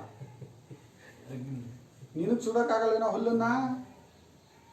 ನೀನು ಸುಟ್ಟರು ಅಗ್ನಿನೇ ಸುಡ್ತಾ ಇರೋದು. ಎಲ್ಲಿ ಯಾವುದು ಸುಟ್ಟರು ಆ ಸುಡುವುದಕ್ಕೆ ನಾವು ಅಗ್ನಿ ಅಂತ ಹೇಳ್ತಾ ಇರೋದೇ ಹೊರತು ಎಲ್ಲೋ ಒಂದ್ ಕಡೆ ಇದ್ದಾನೆ ಅಗ್ನಿ, ಅವ್ನು ಬಂದು ಸುಟ್ಟೋಗ್ತಾನೆ ಅಂತ ಅರ್ಥ ಅಲ್ಲ. ಸುಡೋದು ಅನ್ನೋದು ಅಗ್ನಿಗೆ ಸೇರಿರೋದು. ನಾನು ಸುಡ್ತೀನಿ, ಅವನು ಸುಡ್ತೀನಿ. ಇಲ್ಲಿ ಹೊಟ್ಟೆಯಲ್ಲಿ ಒಂದ್ಸಲ ಅಯ್ಯೋ ಇವತ್ತು ಭಾರಿ ಹೊಟ್ಟೆ ಸುಡ್ತಾ ಇದೆ, ಉರಿತಾ ಇದೆ ಅಂತ, ಅದು ಅಗ್ನಿನೇ. ಕಣ್ಣು ವಿಪರೀತ ಬಿಸಿ ಇದಾಗ್ತಾ ಇದೆ, ಕಣ್ಣಿಗೆ ಸುಡ್ತಾ ಇದೆ ಮೈಯೆಲ್ಲ ಅಂದರೆ ಅದು ಅಗ್ನಿನೇ. ಎಲ್ಲಿ ಎಲ್ಲಿ ಯಾವ್ಯಾವುದು ಸುಡ್ತಾ ಇದೆಯೋ ಅದಕ್ಕೆ ಅಗ್ನಿ ಅಂತ ಹೆಸರೇ ಹೊರತು ಅಗ್ನಿ ಒಬ್ಬ ಅವನು ಬಂದು ಸುಡಬೇಕು, ಅವನು ಸುಡಲಿಲ್ಲ ಅಂದ್ರೆ ಇನ್ಯಾರೂ ಸುಡೋರಿಲ್ಲ, ಆ ಥರ ಹೇಳ್ತಾ ಇಲ್ಲ. ಅದಾಯ್ತಾ? ಅಗ್ನಿಯಿಂದ ದಾಹ್ಯವಾದ, ಅಗ್ನಿಗೆ ವಿಷಯವಾದ, ಸುಡಲು ಯೋಗ್ಯವಾದಂತಹ ತೃಣವೇ ಮೊದಲಾದವುಗಳನ್ನು ಬೇರೆ ಯಾರು ಸುಡಕ್ಕೆ ಸಾಧ್ಯ ಇಲ್ಲ ಅನ್ನೋದು ಹೇಗೋ ಹಾಗೆ ಎಲ್ಲವನ್ನೂ ಅರಿಯುತ್ತಿರುವ ಆತ್ಮನೇ ಎಲ್ಲ ರೂಪದಲ್ಲೂ ಅರಿತಾ ಇರೋದು. ಅರಿಯೋದು ಅನ್ನೋದು ಆತ್ಮನಿಗೆ ಮಾತ್ರ, ಸುಡೋದು ಅನ್ನೋದು ಬೆಂಕಿಗೆ ಮಾತ್ರ. ಎಲ್ಲಿ ಎಲ್ಲಿ ಯಾವ್ಯಾವುದು ಸುಡ್ತಾ ಇದ್ರೋ ಅದು ಬೆಂಕಿನೇ, ಅದು ಅಗ್ನಿನೇ. ಅದು ಹೇಗೋ ಹಾಗೆ ನಾನು ಇಲ್ಲಿ ಕಣ್ಣಿಂದ ನೋಡ್ತಾ ಇದ್ದೀನಿ, ಕಿವಿಯಿಂದ ಕೇಳಿಸ್ಕೊತಾ ಇದ್ದೀನಿ, ಮನಸ್ಸಿನಿಂದ ತಿಳ್ಕೊತೀನಿ, ಬುದ್ಧಿಯಿಂದ ತಿಳ್ಕೊತೀನಿ. ನೀನು ಎಷ್ಟು ಪ್ರಕಾರವಾಗಿ ಹೇಳಿದರೂ ಎಲ್ಲಿ ಎಲ್ಲಿ ಅರಿವು ಅನ್ನೋದು ತೋರ್ಬಂದ್ರೋ ಅದು ಆತ್ಮನೇ ಹೊರತು ಆತ್ಮನಿಗಿಂತ ಬೇರೆಯಾಗಿ ಅರಿವು ಅನ್ನೋದು ಇನ್ನೊಂದಕ್ಕಿಲ್ಲ. ಒಂದೊಂದು ವಸ್ತುವಿಗೆ ಒಂದೊಂದು ಸ್ವಭಾವ ಇದೆ. ಭೂಮಿಗೆ ವಾಸನಾ ಸ್ವಭಾವ ಇದೆ ಅಲ್ವಪ್ಪ, ನೀರಿಗೆ ಒದ್ದೆ ಮಾಡೋ ಸ್ವಭಾವ ಇದೆ, ಅಗ್ನಿಗೆ ಸುಡೋ ಸ್ವಭಾವ ಇದೆ, ವಾಯುವಿಗೆ ಒಣಗಿಸೋ ಸ್ವಭಾವ ಇದೆ, ಎಲ್ಲವನ್ನು ಹಾರಿಸ್ಕೊಂಡು ಹೋಗೋ ಸ್ವಭಾವ ಇದೆ, ಆಕಾಶಕ್ಕೆ ಎಲ್ಲವನ್ನೂ ತನ್ನಲ್ಲಿ ಇಟ್ಕೊಳ್ಳೋ ಸ್ವಭಾವ ಇದೆ, ಅವಕಾಶ ಕೊಡೋದು, ಎಲ್ಲವನ್ನೂ ತನ್ನಲ್ಲಿ ಇಟ್ಕೊಳ್ಳೋ. ಹಾಗೆ ಆತ್ಮನ ಸ್ವಭಾವ ಏನು ಅಂತ ಅರಿಯುವುದು, ಅರಿವಿನ ಸ್ವರೂಪ, ಅರಿವೇ ಆತ್ಮ, ಜ್ಞಾನವೇ ಆತ್ಮನೇ ಹೊರತು ಆತ್ಮನ ಅರಿವು ಅಂತ ಹೇಳಿ ಸಂಬಂಧವನ್ನು ಏರ್ಪಡಿಸಿ ಆತ್ಮ ಅಂತ ಒಂದು ಅವನಿಗೆ ಅರಿವು ಅನ್ನೋದು ಒಂದ್ಸಲ ಬರುತ್ತೆ ಹೋಗುತ್ತೆ ಅಂತ ಮಾಡಿದರೆ ಆ ಆತ್ಮನನ್ನು ನಾವು ಆತ್ಮ ಅಂತ ಹೇಳ್ತಾನೆ ಇಲ್ಲ. ಬಂದು ಹೋಗಿ ಅರಿವು ಬಂದು ಹೋಗಿ ಮಾಡುತ್ತಲ್ಲ ಅದನ್ನು ಆತ್ಮ ಅಂತ ಹೇಳೋಕ್ಕೆ ಸಾಧ್ಯ ಇಲ್ಲ. ಯಾವುದು ಅರಿವೋ ಅದೇ ಆತ್ಮ, ಯಾವುದು ಜ್ಞಾನವೋ ಅದೇ ಆತ್ಮ. ಅತಯೇವ ಶಾಸ್ತ್ರಂ ಆತ್ಮಸ್ವರೂಪಂ ಬೋಧಯಿತುಂ ಪ್ರವೃತ್ತಂ ಸತ್ ಆತ್ಮಸ್ವರೂಪಂ ಬೋಧಯಿತುಂ ಪ್ರವೃತ್ತಂ ಸತ್ ಅಮನುಷ್ಯತ್ವ ಪ್ರತಿಷೇಧೇನೇವ ಪ್ರತಿಷೇಧೇನೇವ ನೇತಿ ನೇತಿ ಇತ್ಯುಕ್ತ್ವಾ ಉಪರರಾಮ. ನೇತಿ ನೇತಿ ಇತ್ಯುಕ್ತ್ವಾ ಉಪರರಾಮ. ಆದ್ದರಿಂದಲೇ ಶಾಸ್ತ್ರವು ಆತ್ಮಸ್ವರೂಪವನ್ನು ತಿಳಿಸುವುದಕ್ಕೆ ಹೊರಡಿತು. ಆತ್ಮಸ್ವರೂಪವನ್ನು ತಿಳಿಸ್ಕೊಡ್ತೀನಿ ಅಂತ ಹೊರಟಿದ್ದು. ಹಾಗೆ ಹೊರಟಂತಹ ಶಾಸ್ತ್ರವು ಅಲ್ಲಿ ಅವನಿಗೆ ನಾನು ಯಾರು ಅಂತ ತಿಳಿಸ್ಕೊಡಿ ಗುರುಗಳೇ ಅಂತ ಕೇಳಿದಾಗ ಆಯ್ತಪ್ಪ ತಿಳಿಸ್ಕೊಡ್ತೀನಿ ಅಂತ ತಾನೇ ಹೇಳಿದ್ದು. ತಿಳಿಸ್ಕೊಟ್ರ? ನೀನು ಯಾರು ಅಂತ ತಿಳಿಸ್ಕೊಟ್ರ? ತಿಳಿಸ್ಕೊಟ್ರು ಪ್ರಕಾರ ಬೇರೆ. ಹಾಗೆ ನೀನು ಮನುಷ್ಯನಲ್ಲ ಎಂಬುದನ್ನು ತೆಗೆದು ಹಾಕುವುದರ ಮೂಲಕವಾಗಿ ಅವನು ಅಂದ್ಕೊಂಡ್ಬಿಟ್ಟಿದ್ದಾನೆ ಏನನ್ನೋ ಅದನ್ನು ತೆಗೆದುಹಾಕ್ಬೇಕಷ್ಟೇ. ನಾನು ಹೊಸದಾಗಿ ನಿನಗೇನೋ ಉಂಟು ಮಾಡಬೇಕಾಗಿಲ್ಲ, ನಿನ್ನಲ್ಲಿ ಮನುಷ್ಯತ್ವವನ್ನು ತಗೊಂಬಂದು ತುಂಬಬೇಕಾಗಿಲ್ಲ. ಅವರು ನೀನು ಏನೋ ಅಂದ್ಕೊಂಡಿದ್ಯಲ್ಲ ನಾನು ಅದು ಅಲ್ಲ ಅಂತ, ಅಲ್ಲ ಅನ್ನೋದನ್ನು ತೆಗಿತಾ ಇದ್ದಾರೆ ಅವರಷ್ಟೇ. ಈಗ ನಾವು ಅಷ್ಟೇ, ನಾವು ಆತ್ಮಸ್ವರೂಪದ ವಿಚಾರವನ್ನು ಕೇಳಿದಾಗ ಸತ್ಯ ಜ್ಞಾನ ಅನಂತ ಅಂದ್ರೆ ಅದಕ್ಕೆ ನಾವು ಅಲ್ಲ ಅನ್ಸುತ್ತೆ. ನಮ್ಮ ಸ್ವರೂಪವನ್ನೇ ನಾವಾಗಿರೋದನ್ನೇ ನೀನು ಸತ್ಯವು ಜ್ಞಾನವು ಅನಂತನು ಆನಂದ ಸ್ವರೂಪನು ಅಂತ ಹೇಳಿದ್ರೆ ಸುಮ್ಮನೆ ಎಷ್ಟು ದುಃಖ ಪಡ್ತಾ ಇದ್ದೀವಿ ನಾವು. ದಿನ ಚಾಟಿ ಹೊಡೆಸ್ಕೊತಾ ಇದ್ದೀವಿ, ಒಂದ ಎರಡ ದುಃಖಗಳು ನಮಗೆ. ಆನಂದ ಸ್ವರೂಪವಂತೆ ಸುಮ್ಮನೆ ಸಾಕು ಅನ್ಸುತ್ತೆ, ಒಪ್ಕೊಳ್ಳೋದೇ ಇಲ್ಲ ಮನುಷ್ಯ. ಯಾಕೆ ಅವನು ತನ್ನನ್ನು ತಾನು ಹೀಗೆ ಅಂತ ಇಟ್ಕೊಂಡ್ಬಿಟ್ಟಿದ್ದಾನೆ. ಇಟ್ಕೊಂಡಿರೋದು ತೆಗಿಬೇಕೀಗ. ನೀನಿದಲ್ಲ ಅಂತ ತೆಗಿಬೇಕೇ ಹೊರತು ಹೊಸದಾಗಿ ನಾನು ನಿನ್ನನ್ನೇನು ಉಂಟು ಮಾಡಬೇಕಾಗಿಲ್ಲ. ಹೊಸದಾಗಿ ಬಂದು ದುಡಿಯೋದು ಇಲ್ಲ.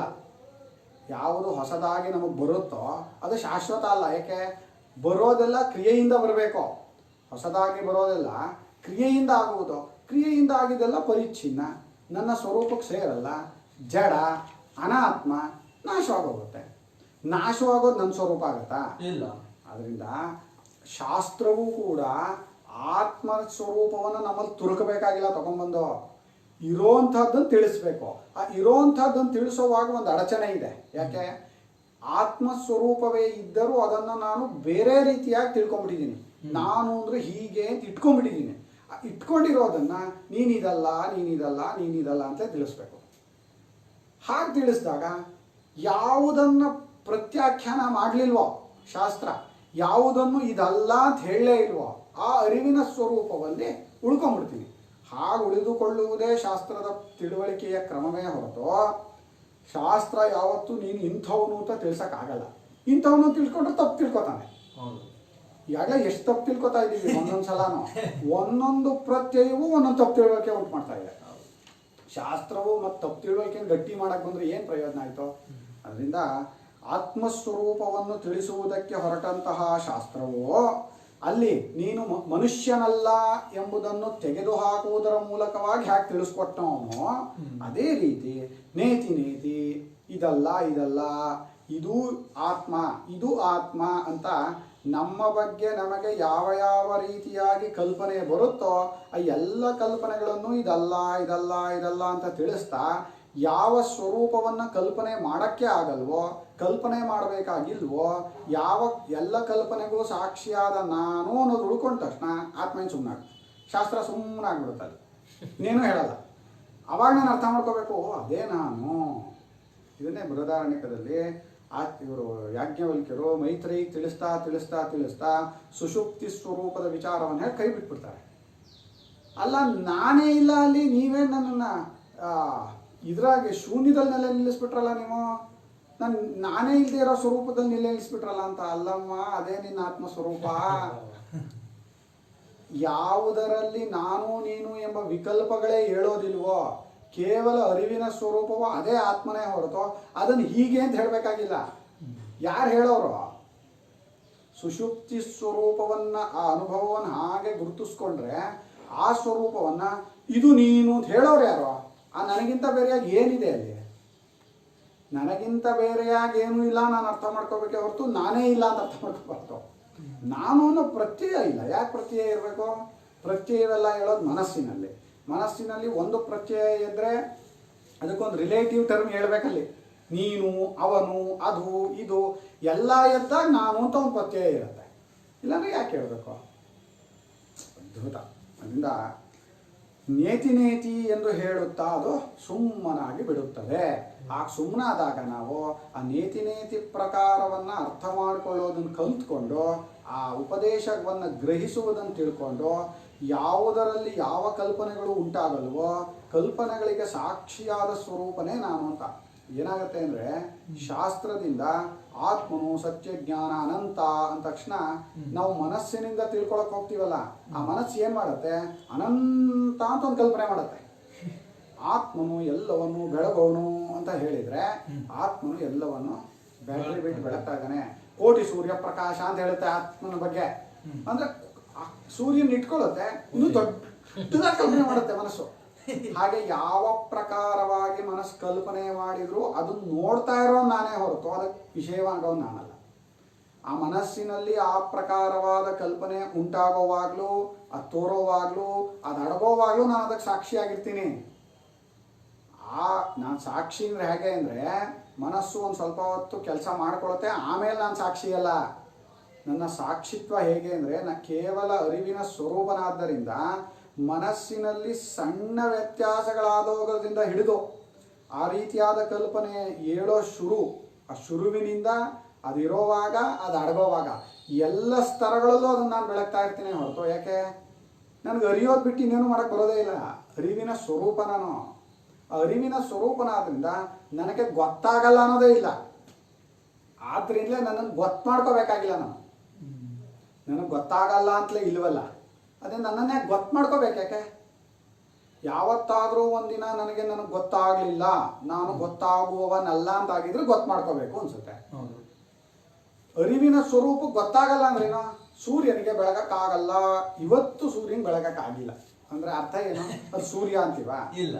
ಯಾವುದಕ್ಕೆ ಸುಡಕ್ಕಾಗಿಲ್ವೋ, ಯಾವುದಕ್ಕೆ ಬೆಳಗಕ್ಕಾಗಿಲ್ವೋ ಅದಕ್ಕೆ ಅಗ್ನಿ ಸೂರ್ಯನ ಹೆಸರಾರು ಕೊಡೋಕ್ಕಾಗತ್ತಾ? ಆದ್ರಿಂದ ಇವತ್ತು ಅಗ್ನಿಗೆ ಬೆಳಗಕ್ಕಾಗಿಲ್ಲ, ಅಗ್ನಿಗೆ ಸುಡಕ್ಕಾಗಿಲ್ಲ ಅಂದ್ರೆ ಅದು ಅಗ್ನಿನೇ ಆಗಿರಲ್ಲ ಅಷ್ಟೇ. ಹಾಗೆ ಇವತ್ತು ನನಗೆ ಯಾವುದನ್ನು ಗೊತ್ತು ಮಾಡ್ಕೊಳಕ್ ಆಗಲಿಲ್ಲ ಅಂದರೆ ಆ ನನಗೆ ಅನ್ನುವಾಗ ಮನಸ್ಸಿನಿಂದ ಸೇರಿಕೊಂಡ ನನಗೆ ಹೊರತು ಆ ಮನಸ್ಸಿನಿಂದ ಸೇರಿಕೊಂಡು ಅದಕ್ಕೆ ನನಗೆ ಗೊತ್ತಾಗಲಿಲ್ಲ ಅನ್ನೋದು ಗೊತ್ತು ಮಾಡ್ಕೊತಾ ಇದ್ದೀನಲ್ಲ ನಾನು. ಆ ಅರಿವಿನಲ್ಲಿ ಯಾವ ಮುಕ್ಕು ಆಗೇ ಇಲ್ಲ, ವ್ಯತ್ಯಾಸವೇ ಆಗಲ್ಲ. ಅದು ಅರಿವಿನ ಸ್ವರೂಪವಷ್ಟೇ.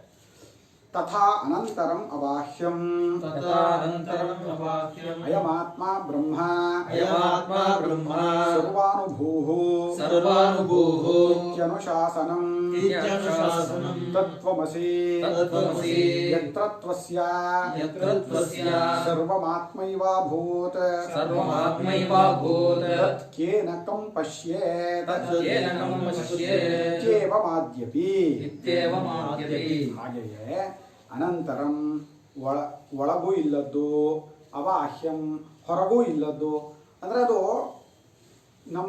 ನಮಗೆ ಯಾವುದಾದರೂ ಒಂದನ್ನು ಇದೆ ಅಂದರೆ ಒಳಗಿದೆ ಹೊರಗಿದೆ, ಹೀಗಿದೆ ಹಾಗಿದೆ, ಈ ರೀತಿಯಾದ ಕಲ್ಪನೆಗಳು ಬರುತ್ತಲ್ಲ, ಆ ಎಲ್ಲ ಕಲ್ಪನೆಗಳನ್ನು ತೆಗೆಯುತ್ತಿರುವ ಪ್ರಕಾರ ಇದೆಲ್ಲ. ಶಾಸ್ತ್ರದ ಒಂದೊಂದು ವಾಕ್ಯವು ಆ ಕಲ್ಪನೆಗಳನ್ನು ತೆಗಿತಾ ತೆಗಿತಾ ತೆಗಿತಾ ಹೋಗುತ್ತೇ ಹೊರತು ಇದು ಇಂಥದ್ದು ಅಂತ ಯಾವತ್ತೂ ತಿಳಿಸಲ್ಲ. ಅದು ಇಂಥದ್ದು ಅಂತ ತಿಳಿಸೋವಾಗಲೂ ಅದಲ್ಲದ ಕಲ್ಪನೆಗಳನ್ನು ತೆಗೆಯೋದಕ್ಕೇನೆ. ಅದರಿಂದ ಅನಂತರಂ ಅಂದರೆ ಒಳಗಿಲ್ಲದ್ದು, ಅವಾಹ್ಯಂ ಹೊರಗಿಲ್ಲದ್ದು, ಈ ಆತ್ಮನೇ ಬ್ರಹ್ಮವು. ಯಾವ ಆತ್ಮನು ಅಂದರೆ ಸರ್ವಾನುಭೂ, ಎಲ್ಲವನ್ನು ಯಾವನು ಅನುಭವಿಸುತ್ತಿದ್ದಾನೋ, ಎಲ್ಲದಕ್ಕೂ ಯಾವನು ಸಾಕ್ಷಿಯಾಗಿದ್ದಾನೋ ಅವನೇ ಬ್ರಹ್ಮವು ಎಂಬುದೇ ಅನುಶಾಸನ ಅಂತ ಹೇಳ್ತಾ ಇರುವಾಗ ಅದನ್ನು ಅರ್ಥ ಮಾಡ್ಕೋಬೇಕು. ಸರ್ವಾನುಭೂ ಅಂತ ಇವನಿಗೆ ಹೇಳಿ ಎಲ್ಲವನ್ನೂ ಅನುಭವಿಸುತ್ತಿರುವವನು, ಎಲ್ಲವನ್ನೂ ಬೆಳಗುತ್ತಿರುವವನು ಆತ್ಮನು ಅಂತ ಹೇಳಿ ಆ ಆತ್ಮನನ್ನು ನಾನು ಅನುಭವಿಸುತ್ತೇನೆ ಒಂದತ್ತಾ? ಈಗ ಯಾವುದು ಗೊತ್ತಾಗತ್ತೋ, ಆತ್ಮನನ್ನು ನಾನು ಬೆಳಗುತ್ತೇನೆ ಅಂದ್ರೂ ಅನುಭವಿಸುತ್ತೇನೆ ಅಂದ್ರೂ ಎರಡೂ ಒಂದೇ. ನಾವು ಕಣ್ಣಿಂದ ನೋಡ್ತೀವಿ ಅಂದ್ರು, ಕಣ್ಣಿಂದ ಅನುಭವಿಸ್ತೀವಿ ಅಂದ್ರು, ಕಿವಿಯಿಂದ ಕೇಳ್ತೀವಿ, ಕಿವಿಯಿಂದ ಅನುಭವಿಸ್ತೀವಿ, ಎರಡೂ ಒಂದೇ. ಹಾಗೆ ಆತ್ಮನೇನಾದರೂ ವಿಷಯವಾಗಿದ್ರೆ ಸರ್ವಾನುಭೂ ಅನ್ನೋದು ಇವನಿಗೆ ಹೊಂದಲ್ಲ. ಎಲ್ಲವನ್ನೂ ಅರಿಯುತ್ತಿರುವವನು, ಎಲ್ಲವನ್ನೂ ಅನುಭವಿಸುತ್ತಿರುವವನು, ಅನುಭವ ಸ್ವರೂಪ, ಅನುಭವವೇ ಆತ್ಮ. ಹಾಗೆ ಆ ಉಪದೇಶವೇ ಹೊಂದಲ್ಲ. ಆ ಉಪದೇಶವನ್ನು ಇಟ್ಕೊಂಡು ನೋಡೋದಾದರೆ ಆತ್ಮನನ್ನು ಯಾವ ಇಂದ್ರಿಯಗಳಿಂದ ವಿಷಯ ಮಾಡಿಕೊಂಡು ಅರಿಯೋಕ್ಕಾಗಲ್ಲ, ಅನುಭವಿಸೋಕ್ಕಾಗಲ್ಲ. ಯಾಕೆಂದರೆ ಅರಿಬೇಕಾಗಿಲ್ಲ. ಆಗಲ್ಲ ಅನ್ನೋದು ಅಸಾಮರ್ಥ್ಯ ಅಲ್ಲ, ಅದಿರೋದೇ ಹಾಗೆ. ಯಾವ ಆ ಆತ್ಮಸ್ವರೂಪ ಅರಿವಿನ ಸ್ವರೂಪ ಅಂತ ತಿಳಿಸ್ಕೊಡೋ ಪ್ರಕಾರ ಅದು ತುಂಬ ಒಳ್ಳೆಯ ಇದೆ. ತತ್ವಮಸಿ ಅಂತ ಹೇಳ್ತಾ ಇದೆ, ಅದೇ ನೀನಾಗಿದ್ದೀಯಾ ಅಂತ ಅರ್ಥ. ಅದು ತತ್ ಅಂದರೆ ಜಗತ್ಕಾರಣವಾದ ಬ್ರಹ್ಮ. ಯಾವ ಬ್ರಹ್ಮವೂ ಈ ದೇಹೇಂದ್ರಿಯ ಮನೋಬುದ್ಧಿ ಸಹಿತವಾದ ಪ್ರಪಂಚವೆಲ್ಲವನ್ನೂ ಸೃಷ್ಟಿ ಮಾಡಿದೆಯೋ ಆ ಬ್ರಹ್ಮವೇ ನೀನಾಗಿದ್ದೀಯಾ ಅಂತ ಉಪದೇಶ. ಆ ಬ್ರಹ್ಮವೇ ನಾನಾಗಿದ್ದೀನಿ ಅಂತ ಉಪದೇಶ ಹಾಗೆ ಅರ್ಥ ಮಾಡ್ಕೊಳ್ಳೋನು. ಇಲ್ಲಿ ಯಾವುದೋ ಒಂದು ಪ್ರಕಾರದಲ್ಲಿ ಬ್ರಹ್ಮವಿದೆ ಅಂತ ಅರ್ಥ ಮಾಡ್ಕೊಳಕ್ಕಾಗತ್ತಾ? ಹಾಗೆ ಅರ್ಥ ಮಾಡಿಕೊಂಡ್ರೆ ಪ್ರಪಂಚ ನಿಷೇಧ ಏನಕ್ಕೆ ಬೇಕಿತ್ತು? ಪ್ರಪಂಚವನ್ನು ನಿಷೇಧನೇ ಮಾಡಬೇಕಾಗಿರ್ಲಿಲ್ಲ. ಇಲ್ಲೇ ಯಾವುದೋ ಒಂದು ಬ್ರಹ್ಮ ಪಕ್ಕದೂರಲ್ಲಿದೆ, ನೋಡ್ಕೊಂಬಾರೋ ಅಂದೋರಾಗಿ. ಪ್ರಪಂಚದ ಒಳಗೆ ಸಿಗಾಕೊಂಡಿರೋದು ಬ್ರಹ್ಮದ ಪೂರ್ಣ ರೂಪ ಆಗುತ್ತಾ? ಬ್ರಹ್ಮ ಅಲ್ಲ ಅಂತಲ್ಲ, ಬ್ರಹ್ಮದ ಪೂರ್ಣ ರೂಪ ಅಲ್ಲ. ಬ್ರಹ್ಮಕ್ಕಿಂತ ಬೇರೆ ಯಾವುದೂ ಇಲ್ಲ. ಯತ್ರ ತ್ವಸ್ಯ ಸರ್ವ, ಎಲ್ಲಿ ಈತನಿಗೆ ಎಲ್ಲವೂ ಆತ್ಮನೇ ಆಗಿಬಿಡುತ್ತದೋ ಆಗ ಯಾರು ಯಾವುದನ್ನು ಯಾವುದರಿಂದ ನೋಡಿಯಾನೋ, ಯಾವುದರಿಂದ ಕೇಳಿಯಾನೋ, ಯಾವುದರಿಂದ ಮುಟ್ತಾನೆ, ಏನರಿಂದ ಮೂಸ್ತಾನೆ ಅಂತ ಹೇಳಿ ಆತ್ಮಸ್ವರೂಪವನ್ನು ಅರ್ಥ ಮಾಡಿಕೊಂಡ ಮೇಲೆ ಅದನ್ನು ಬೇರೆದನ್ನೂ ನೋಡಲ್ಲ. ಇನ್ನು ಆತ್ಮಸ್ವರೂಪವನ್ನು ನೋಡ್ತೀನಿ ಕೇಳ್ತೀನಿ ಅನ್ನೋದು ಹೊಂದಲ್ಲ. ಅವನಿಗೆ ಆತ್ಮಸ್ವರೂಪ ಅರ್ಥವಾಯಿತು, ಶಾಸ್ತ್ರ ಪ್ರಕಾರವನ್ನು ಚೆನ್ನಾಗಿ ಅನುಸರಿಸ್ದ, ಆ ಉಪದೇಶ ಪ್ರಕಾರವನ್ನು ಅನುಸರಿಸ್ದ ಅಂದರೆ ಆ ಆತ್ಮನನ್ನೇ ಎಲ್ಲವೂ ಆಗಿ ತಪ್ಪು ತಿಳ್ಕೊತಾ ಇದ್ದೀನಿ ಗೊತ್ತಾಗ್ಬಿಡುತ್ತಲ್ಲ. ಆಗ ನಾನು ನೋಡ್ತೀನಿ ಮುಟ್ತೀನಿ ಅನ್ನೋದೇ ಹೊರಟೋಗುತ್ತೆ. ಇನ್ನು ಆತ್ಮನನ್ನು ನೋಡ್ತೀನಿ, ಆತ್ಮನನ್ನು ಮುಚ್ತೀನಿ ಅಂತ ಎಲ್ಲಿ ಬರುತ್ತೆ? ನಾವು ಬೇರೆದೇ ಇಲ್ಲ. ಈಗ ಯಾವುದೋ ಇದೆ ಅಂತ ಅನ್ಕೋತಾ ಇದೀವಲ್ಲ, ಇದೇ ಇಲ್ಲ ಆತ್ಮಸ್ವರೂಪದಿಂದ. ಅದಕ್ಕೇನೆ ಸುಷುಪ್ತಿಯಲ್ಲಿ ನಮಗೆ ಯಾವುದರ ತಿಳುವಳಿಕೆನೂ ಯಾಕಾಗಲ್ಲ ಅಂದರೆ ಇದು ಇಲ್ಲವೇ ಇಲ್ಲ. ಬೆಳಗಿನ ಪಾಠದಲ್ಲೂ ಬಂತಲ್ಲ ಇವತ್ತು, ಆ ಆತ್ಮಸ್ವರೂಪವೇ ಉಪಾಧಿಗಳಿಂದ ಅನ್ಯಥಾ ವಿಭಾವ್ಯಮಾನ, ಬೇರೆ ಪ್ರಕಾರವಾಗಿ ತೋರ್ಬರ್ತಾ ಇದೆಯೇ ಹೊರತು ಇದೊಂದು ಆತ್ಮ ಒಂದು ಅಂತ ಎರಡು ಇಲ್ಲವೇ ಇಲ್ಲ. ಆ ಆತ್ಮಸ್ವರೂಪದಲ್ಲಿ ನೆಲೆ ನಿಂತವನಿಗೆ ಇನ್ನೊಂದು ಅನ್ನೋದೇ ಕಾಣಲ್ಲ. ಇನ್ನು ಅದನ್ನೇ ಈ ಕಾಣ್ತಾ ಇರೋದನ್ನೇ ನೋಡೋಕ್ಕಾಗಲ್ಲ, ಮುಟ್ಟಕ್ಕಾಗಲ್ಲ, ಮುಸಕ್ಕಾಗಲ್ಲ ಅಂತ ಆದಮೇಲೆ ಯಾವುದನ್ನು ನೋಡಬಹುದು, ಯಾವುದನ್ನು ಕೇಳಬಹುದು, ಈ ಹೊರಗಿನ ವಸ್ತುಗಳು ಈಗಲಾದರೂ ನೋಡಬಹುದು ಕೇಳಬಹುದು ಅಂತ ಅನ್ಕೋತಾ ಇದ್ದೀವಿ. ಇದನ್ನೇ ಆತ್ಮಸ್ವರೂಪವನ್ನು ಅರ್ಥ ಮಾಡ್ಕೊಂಡು ನೋಡೋಕ್ಕಾಗಲ್ಲ, ಕೇಳೋಕ್ಕಾಗಲ್ಲ ಅಂದಮೇಲೆ ಇನ್ನು ಆತ್ಮನನ್ನು ನೋಡೋದು ಕೇಳೋದು ಅನ್ನೋದು ಹೊಂದುತ್ತಾ? ಹೊಂದಲ್ಲ. ಅದೇ ಅವನ ಪ್ರಕಾರ, ತಿಳಿಸುವಂತಹ ಪ್ರಕಾರ ಅದು. ಇವೇ ಮೊದಲಾದ ಶ್ರುತಿಗಳು ಕೂಡ ಆತ್ಮಸ್ವರೂಪವನ್ನು ಇದ್ದದ್ದನ್ನು ಇದ್ದಂತೆ ತಿಳಿಸುತ್ತಿವೆ. ಯಾವದಯಂ, ಇಲ್ಲಿಗೆ ಇದು ಮುಗೀತು, 1ನೇ ಅಧ್ಯಾಯ ಮುಗೀತು. ಈಗ 2ನೇ ಅಧ್ಯಾಯವನ್ನು ಹೇಳ್ತಾ ಇದೆ ನೋಡಿ. ಸ್ವಾಮಿಗಳು ಕೆಲವು ಟಿಪ್ಪಣಿ ಬರೆದಿದ್ದಾರೆ. ನಿಷೇಧ ಮುಖವನ್ನು ಬಿಟ್ಟು ವಿಧಿಮುಖವಾಗಿ ಉಪದೇಶಿಸುವುದರಲ್ಲಿ ಹೆಚ್ಚುಗಾರಿಕೆ ಏನೋ? ನಿನಗೆ ಉಪದೇಶವನ್ನ ಗ್ರಹಿಸುವಂಥವನಾದ್ರೆ ಎರಡನ್ನೂ ಗ್ರಹಿಸ್ಬೇಕು. ನೋಡಿ, ಆ ಬೆಕ್ಕು ನೀನು ಬೆಕ್ಕಲ್ಲ, ನೀನು ಮನುಷ್ಯ ಅಂತ ಹೇಳಿದ್ರು ಅವನಿಗೇನು ಗೊತ್ತಾಗ್ಲಿಲ್ಲ.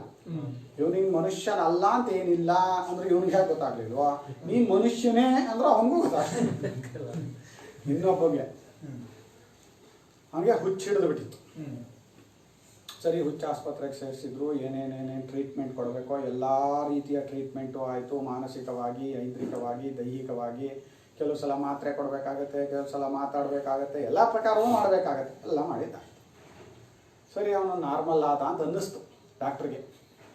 ಪರವಾಗಿಲ್ಲ, ಇವನನ್ನು ಮನೆಗೆ ಕಳಿಸ್ಬೋದು ಅಂತ. ನೋಡಪ್ಪ, ನಿನ್ನ ಹುಚ್ಚು ಬಿಟ್ಟು ಹೋಗಿದೆ, ನಾಳೆ ನಿನ್ನನ್ನು ಮನೆಗೆ ಕಳಿಸ್ತೀವಿ ಅಂದರು. ಸದ್ಯ ಡಾಕ್ಟ್ರೇ, ಹುಚ್ಚು ಬಿಟ್ಟು ಹೋಯ್ತಾನೆ, ನಾನು ಮನೆಗೆ ಹೋಗ್ಬೋದು ತಾನೆ ಅಂದ. ಹೋಗ್ಬೋದು. ಹಾಗಿದ್ರೆ ನನಗೊಂದು ಒನಕೆ ಬೇಕು ಅಂದ. ಒನಕೆನಾ? ಯಾಕೆ? ತಲೆಗೆ ಸುತ್ಕೊಂಡು ಹೋಗ್ಬೇಕಲ್ಲ ನಾನು. ಇವನು ಹುಚ್ಚು ಬಿಟ್ಟಿದೆ ಅಂತ ಹೇಳ್ತಾರ ಯಾರಾದ್ರು? ತಲೆಗೆ ಒನಕೆ ಸುತ್ಕೊಳಕ್ಕಾಗತ್ತಾ? ಹಾಗೆ ಹೇಳೋನ್ಗೆ ಹುಚ್ಚು ಬಿಟ್ಟಿದೆ ಅಂತ ಅರ್ಥನಾ? ನೀನು ಇಲ್ಲೇ ಇರಪ್ಪ ಇನ್ನೊಂದು ಸ್ವಲ್ಪ ದಿನ, ನಿನ್ ಕಂಡ್ರು ನಂಗೆ ತುಂಬಾ ಇಷ್ಟ ಆದ್ರಿಂದ ಕಳಿಸಲ್ಲ. ಯಾಕೆ? ನಿನ್ಗೆ ಹುಚ್ಚಿದೆ ಅಂದ್ರೆ ಅವ್ನು ಒಪ್ಕೊಳ್ಳಲ್ಲ. ಈಗ ನೀವೇ ಮೊದಲು ಹೇಳಿದ್ರಿ ಹುಚ್ಚಿಲ್ಲ ಅಂತ, ನನಗೆ ಹುಚ್ಚು ಬಿಟ್ಟಿದೆ ಅಂತ ಹೇಳಿದ್ರಿ ಅಂತ ಹೇಳಿ ಒಪ್ಕೊಳ್ಳಲ್ಲ ಅಂತ. ನೀನು ಕಳ್ಸಕ್ಕೆ ಇಷ್ಟ ಇಲ್ಲ ಕಣ, ನಿನ್ ಕಂಡ್ರು ನಂಗೆ ತುಂಬಾ ಪ್ರೇಮ, ನೀನು ಇಲ್ಲೇ ಇರು. ಪರವಾಗಿಲ್ಲ, ಡಾಕ್ಟ್ರಿಗೆ ನನ್ನ ಕಂಡ್ರೆ ಇಷ್ಟ. ಹುಚ್ಚು ಬಿಟ್ಟಿರೋ ಲಕ್ಷಣ ಅಲ್ಲ. ಅನಾತ್ಮ ಅಧ್ಯಾರೋಪವನ್ನು ಅಲ್ಲಗಳೆಯುವುದರಿಂದಲೇ ಅಂತ 2ನೇ ಟಿಪ್ಪಣಿ. ಶಾಸ್ತ್ರದಲ್ಲಿ ಹೇಗೆ ತಿಳಿಸಿಕೊಟ್ಟಿದೆಯೋ ಹಾಗೆಯೇ ಅಂತ ಹೇಳ್ತಾ ಇದ್ದಾರಲ್ಲ, ಯಥಾಶಾಸ್ತ್ರಂ ಅನ್ನೋ ಥರ. ಅದಕ್ಕೆ ಅದು ಅನಾತ್ಮದ ಅಧ್ಯಾರೋಪ ಏನಿದೆ, ಅನಾತ್ಮಗಳನ್ನ ನಮ್ಮ ಮೇಲೆ ನಾವೇನು ಹಾಕ್ಕೊಂಡಿದ್ದೀವಿ, ಅನಾತ್ಮಗಳನ್ನ ಅಂದರೆ ಇಲ್ಲದೇ ಇರೋದನ್ನು ಹಾಕ್ಕೊಳ್ಳೋದು ಅನ್ನೋದಕ್ಕೆ ಅನಾತ್ಮದ ಅಧ್ಯಾರೋಪ ಅನ್ನೋದು. ಅನಾತ್ಮ ಅಂದ್ರೇನೋ ಆತ್ಮನಲ್ಲ ಅಂತ. ಆತ್ಮನಲ್ಲ ಅಂದರೆ ಅದು ಇನ್ನೊಂದು ಇದೆ ಅಂತ ಅರ್ಥ ಅಲ್ಲ. ಯಾವುದು ಇಲ್ಲವೋ, ಇಲ್ಲದಿರುವುದನ್ನು ಇದೆ ಅಂದ್ಕೊಂಡಿದ್ದೀವೋ ಅದಕ್ಕೆ ಅನಾತ್ಮ ಅಂತ ಹೆಸರು. ಅದನ್ನು ನಾನು ಅಂತ ಅಂದ್ಕೊಂಡಿದ್ದೀವನ? ಹೌದು, ದೇಹ ನಾನು, ಇಂದ್ರಿಯಗಳು ನಾನು, ಮನಸ್ಸು ನಾನು, ಬುದ್ಧಿ ನಾನು. ಇಲ್ಲದೆ ಇರೋದನ್ನ ನಾವು ಅನ್ಕೋತಾ ಇದ್ದೀವಿ.